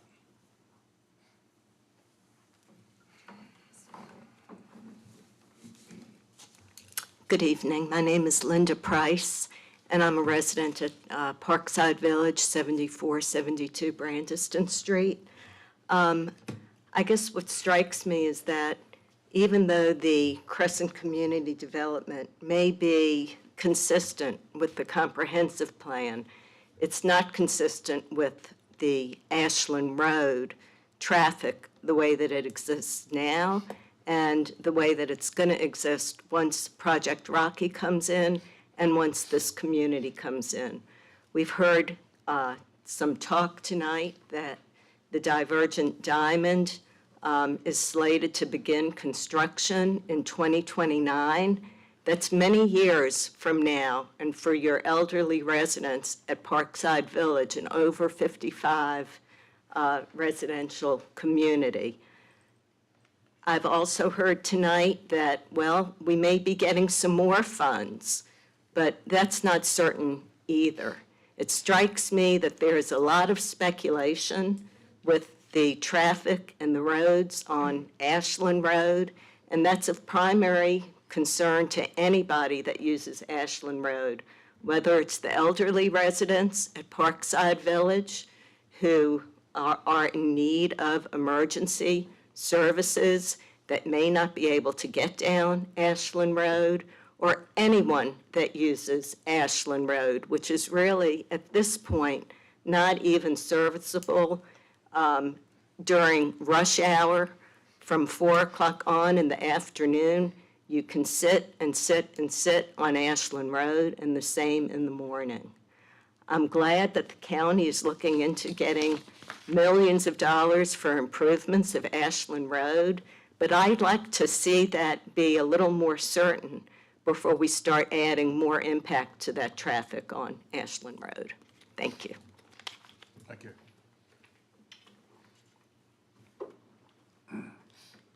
Good evening. My name is Margaret Levitt, 7036 Ben Hall Circle.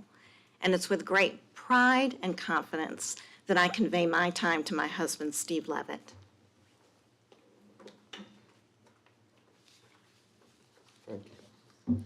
My name's Steve Levitt. I also live at 7036 Ben Hall Circle. I've spent hours comparing the traffic impact analysis of this project with that of Project Rocky, which was approved by this commission and the Board of Supervisors. The fundamental question everyone should be asking is, what will this project, if approved, do to the traffic in 2026? Kimley Horn's analysis projects linear traffic growth of 2% per annum. Add 1,801 trips per day from Crescent communities, and they would have you believe it's inconsequential. In 2019, VDOT estimated that the daily traffic volume from Hanover Line to I-64 was 7,000 vehicles. 1,801 trips per day generated by Crescent communities represents a nearly 25% increase in that traffic. What happens when you add the traffic generated by Rocky?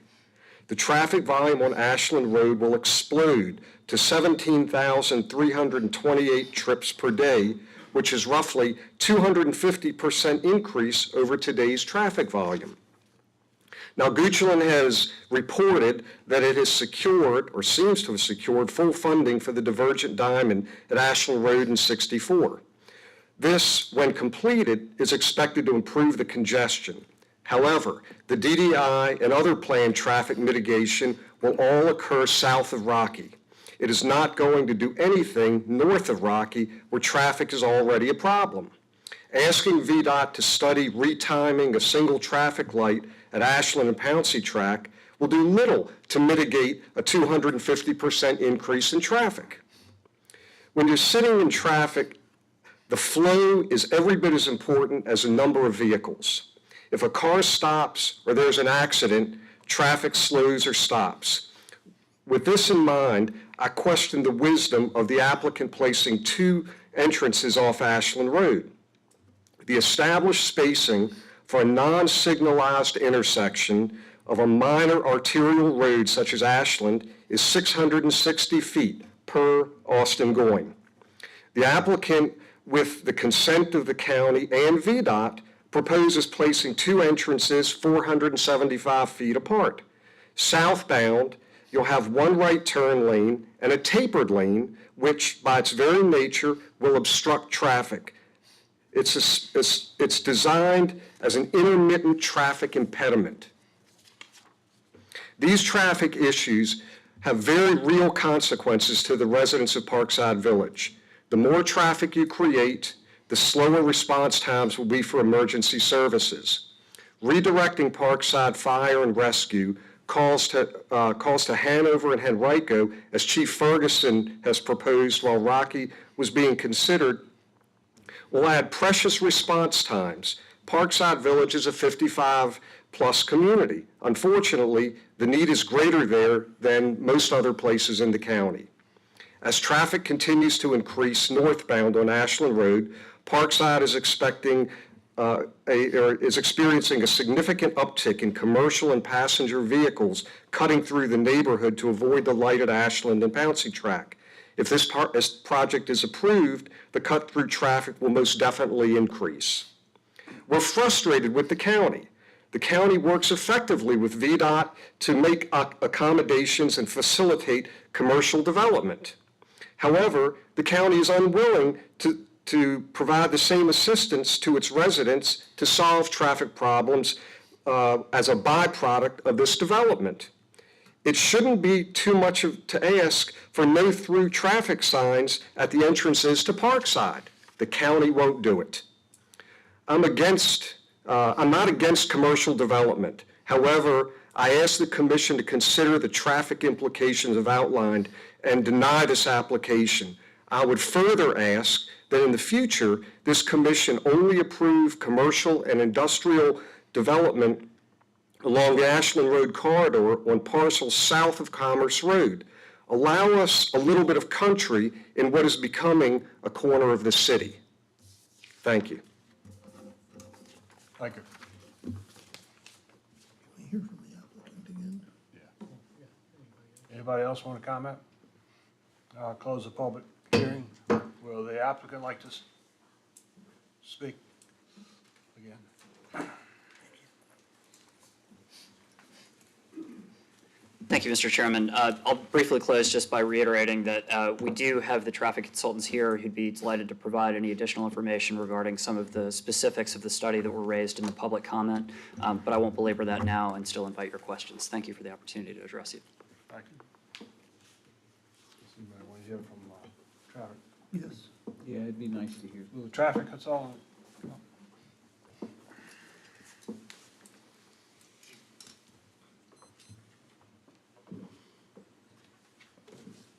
Good evening.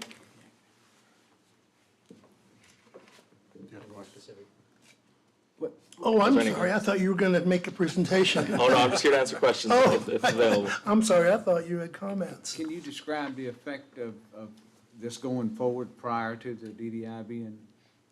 Sure. So just to walk you through the traffic impact study process, it begins with a meeting with county staff, with Mr. Goyne, and with VDOT staff, where we present what the project will be, what the trip generation estimates will be. So at that meeting, both the county and VDOT thought that our original estimates for what the use would be too low. So we went ahead and upped the trip generation potential and almost doubled it to 120 trips per hour. That number might seem high, but if you consider an hour of inbound and outbound traffic with that split, it's compared to what the traffic that's on Ashland Road, it's really minuscule and almost immeasurable. Excuse me. So as we move forward with the analysis, we grow the background traffic. So we applied the 2% growth rate until we reach the future year. Then we apply the Project Rocky traffic, and then we apply our traffic. The difference that our traffic in delays, so we talk seconds per vehicle, adds to the intersections in that area is not more than 2 or 3 seconds. So that's the impact of the trips associated. The overestimate of the trips using the project will be a few seconds in delay overall. Is there any sort of multiplier that you have when, in traffic studies with trucks versus normal light-duty vehicles? Correct. So yes, the short answer is yes. The heavy vehicle percentages are collected when we collect the traffic volumes. Project Rocky's truck percentages were also incorporated in the models. You're saying that it's a few seconds if this goes forward and Project Rocky goes forward with both of them having done it, it would only add a few seconds? Or would it- So if Project Rocky is built tomorrow and we're built 2 days from then, that difference between Project Rocky and us is only 2 or 3 seconds. Once Project Rocky is done, then you all would add another 2 seconds. Correct. So Project Rocky is considered a background project, and that's the baseline of what we're comparing to. Okay.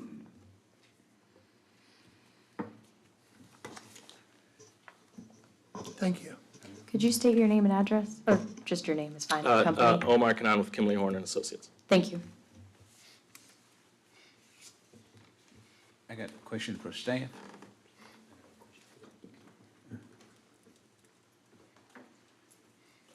Yes, sir? Project Rocky, you have any timeline on that? We do have a timeline on that, and I'm going to defer to Sarah Worley, our Economic Development Director. We had the conversation earlier today, but she would be able to expand. Good evening, Sarah Worley, Economic Development Director for Goochland County. Yes, Project Rocky is still moving forward. They are currently under site plan review. I do not have an anticipated time frame for an opening.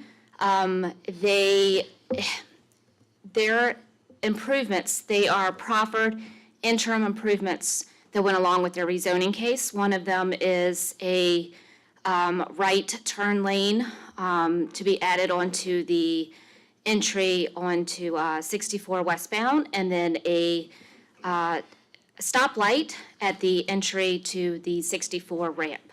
So those improvements are temporary in nature. They'll go away when the DDI is constructed. Those improvements have to be in place 45 days after the Project Rocky building permit is issued. So given a rough estimate, we're assuming that the Project Rocky building permit could be issued as early as next summer. So if they keep on the current The building timeframe. permit. Building permit, So right. So then 45 days after that, those improvements would have to be in place. So there would be interim improvements as early as next summer.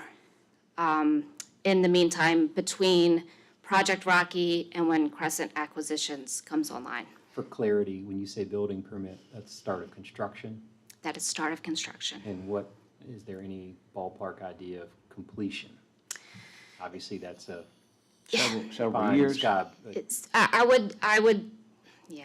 They originally gave us a date when they were going through the rezoning of 2025 is when they wanted to be operational. Considering they're not starting before 24, that's probably not achievable. So probably 26. Okay. thank you. Any questions for staff or anybody? No. I have a question for the applicant. Would you provide some clarity with the buffer on the north side with one of the residents? Share some Yes. concern. Could you provide some clarity for that, please? I'd be happy to, if I could, yeah, if you wouldn't mind, thanks so much. Either, I think it'd be mine, probably be the. Either one, actually, go to Mr. Boyd's.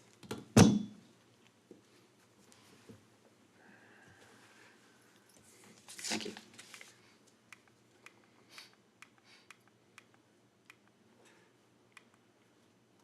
Yeah, it's below, thank you, excuse me.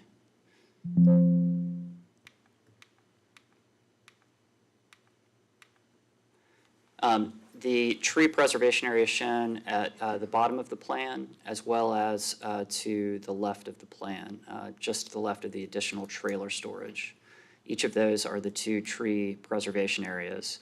Along the northern setback, there would be a dual row of plantings along with a fence constructed, both at 6 feet high minimum at installation. So there is a tree line buffer, planted buffer? Yes, sir, to be because provided. there's no existing foliage to retain.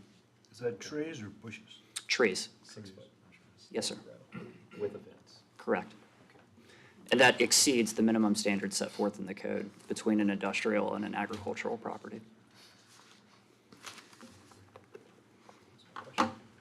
Thank you. Any other questions? Any discussion, general discussion? I mean, I would like to make the comment that I think that, this, this area has a lot of pressure. It's obvious that this is a prime economic development corridor for the county for this type of use. My hesitation is seeing what, this fall, understanding more of a more accurate timeline on improvements to the corridor and what money's been allotted and everything. I think that the use fits, but the timeline is what I'm struggling with. Yeah, I kind of agree. I think we're kind of jumping the gun on economic development before we really have our ducks in a row. I happened to notice in the Board of Supervisors meeting, early part of the week, I guess it was, they were talking about the status of the county and how well it was doing. The revenue is balancing out, keeping the property taxes down. So the stress for economic development, from what the board is reporting, doesn't seem to be as great as one might think. And I really think, I know I travel up and down Ashland Road periodically, and it's just a bear to get through there with all the gravel trucks, and there's more and more traffic coming out of the office parks. And I just think this is just a little too premature until we know exactly what the status of the road improvements are gonna be. And it doesn't sound like there's gonna be any road improvements for this particular project, which concerns me. I just think it's probably right now a little too early to put something like this on the road that's already overcrowded, because it sounds like this may be finished a lot earlier than Project Rocky and the Diamond. We would still have a couple of years, though, before this would generate the traffic that is, you think is, right? I mean, our traffic advisor said they were trying to, merge these things as closely as possible, and trying to work with VDOT to, move faster. Sometimes that doesn't go as planned. Yeah. I was expecting Parkside Village residents to be able to enforce,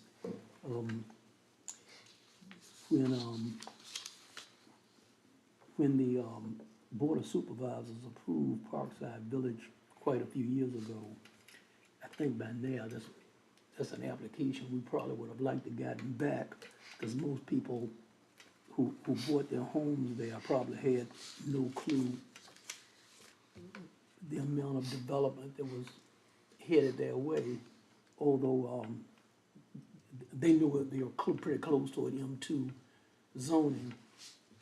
And my sympathy is with them, but unfortunately, this project sort of agrees with the comprehensive plan and the plans for that corridor in the future. So,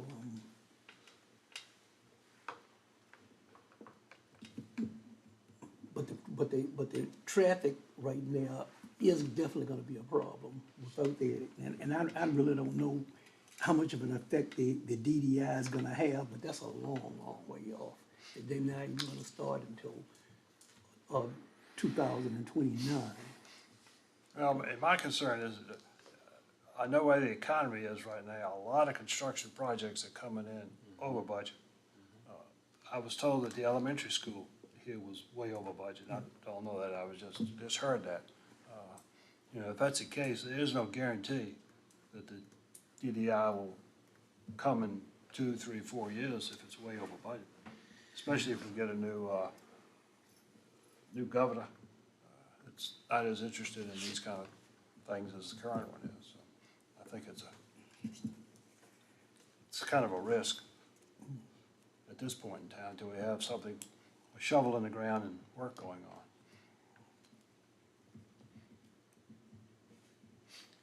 on. I thought we said that the DDI is funded. Is that what you said? It's not like the funding is going away. It may become over budget, but it sounds like there's money to solve that. Yeah, so we do have $75.9 million allocated to the DDI. That does happen to include a 30% contingency for future inflation and so on. The inflation factor over a 6-year period for that project, when you scale it all out, it's actually 29%. So we're hoping, and VDOT's hoping, that they're aggressive on the front end. Therefore, it'll cover a lot of the issues we've been seeing on the back end with these over budget projects. So that's the hope moving forward with all transportation projects, not only the DDI. So you're saying the 70 million includes? It includes a 30% contingency for things like current market inflation. 50 million theoretically with another 20 in the pocket. That's the hope. Certainly, we don't know the entirety of the scope yet as far as how far up Ashland Road, north or south, the project's going to go. Very conceptual at this point. But we're hopeful that 30 million, as well as VDOT, is very hopeful that 30%, not 30 million, will cover any of those contingencies and future inflation. Was there any plan to extend it past where this particular project is going, that far up Ashland Road?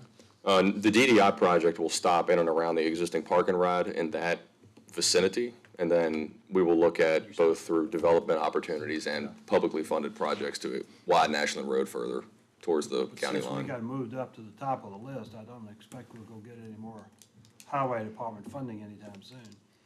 Well, we've been successful in the past with other priorities, so we're hopeful that we can continue to keep Ashland Road at the forefront of those discussions, given the importance to the county and its economic development need in that area. Can you please speak to, if possible, the putting the cart before the horse issue that we're discussing, where, say this application passes and it does come online a year prior to the traffic being addressed. Can you speak to that at all? So I will speak to some of that. I don't want to overstep with what the traffic engineer may be able to add, but their traffic study does show what the analysis is pre-DDI, and it's not significantly different from what Project Rocky, and they're building on top of what Project Rocky's impacts are pre-DDI. Project Rocky did the exact same analysis. So their analysis is looking at the corridor as it is today with, I believe, Rocky's temporary improvements. Is that accurate? So those are the impacts that we would see today. And the DDI, we are expecting it to take the queuing that we're seeing and the delays back to Tractor Supply from the signal. We're expecting that to fix that remarkably well. And VDOT is on board with all of that. VDOT is in agreement with what you're saying. That's what they would say as well. Correct. VDOT's approved this traffic impact study just as they approved Rockies, and they concur with all the findings as far as building on top of Rockies data and so on. Thank you very much. Question for you, Yes. Mr. Goins. Regarding Project Rocky, and not to talk about the other case, the ingress egress of that project is off-peak hours with respect to deliveries and the distribution, midpoint distribution, whatever it was. As I recall, the peak distribution is off normal peak as well as I believe their shift hours. Their facility's not a typical 9 to 5. I know that this applicant can't exactly promise one way or the other as far as hours because they don't have specific tenants yet. Rocky was a specific tenant. And so to dovetail into that, does that impact, is that calculated into the traffic calculations? I believe y'all did strictly like a 9 to 5 operation with normal peak. So that's why we're maybe seeing such low numbers, is because of Project Rocky's time Well, of Project operation. Rocky's TIA actually modeled it as if it were a 9 to 5 job. Is that accurate? What was the question again, sorry? I stated say that it better Project than I Rocky, their TIA modeled it as if they had operations during normal peak hours. That was my. Correct. When they have a user such as they have, they're much more familiar with the daily operations of that site, so they can be very specific about what happens in the AM and PM peak hour. So time of day was taken into consideration with that, so. But just quickly to add, I know we've been mentioning Project Rocky with this hand in hand, and the scale of the traffic between the two is not even comparable. So the site is approximately a tenth of the traffic that Project Rocky would generate. So But they're operating possibly during peak hours or normal business operating hours of 8 to 5. correct. So the number that I stated, the 120 trips, is the highest hour that this site would generate. Okay, Well, depending on the user, but generally that would be the highest hour. all right. Staff can probably, there's no restriction on the operating hours for this project. No, sir, there's not. It could run through the night or? That is correct. There is no limit of hours of operation.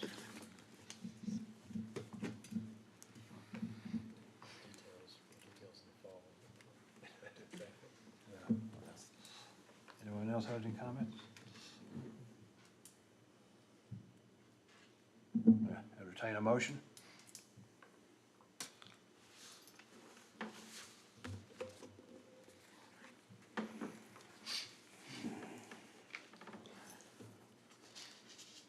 Mr. Chairman, I think that I'm going to make a motion to, the commission recommend approval of rezoning RZ 2023-0004 for 28.94 acres on Ashland Road on a portion of tax map number 48-1-0-10-0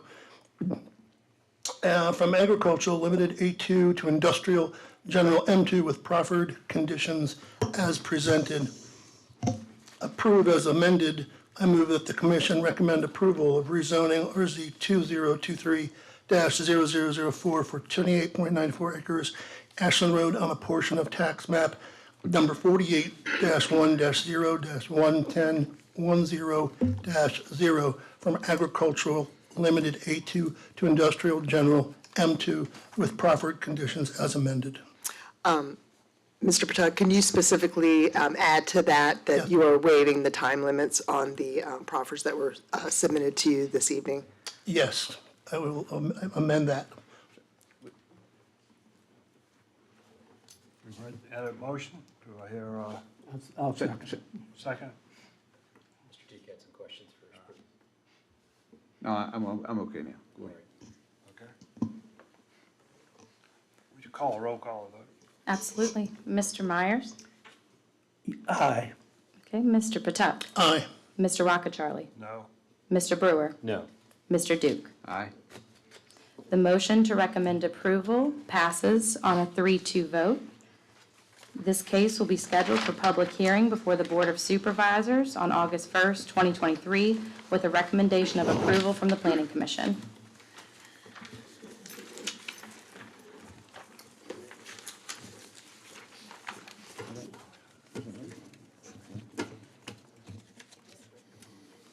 Is there any other agenda? We do have that one item of old business to establish the deferral date. That's what I had to think. That's why I looked at you and moved to reading in a second. Right. We have one item on the whole business that the Planning Commission will hold a Centerville Small Area Plan public hearing on July 25th, 2023, 6 o'clock in the boardroom of the County Administration Building.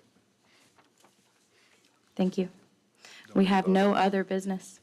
Okay, thank you. Meeting adjourned. Thank you.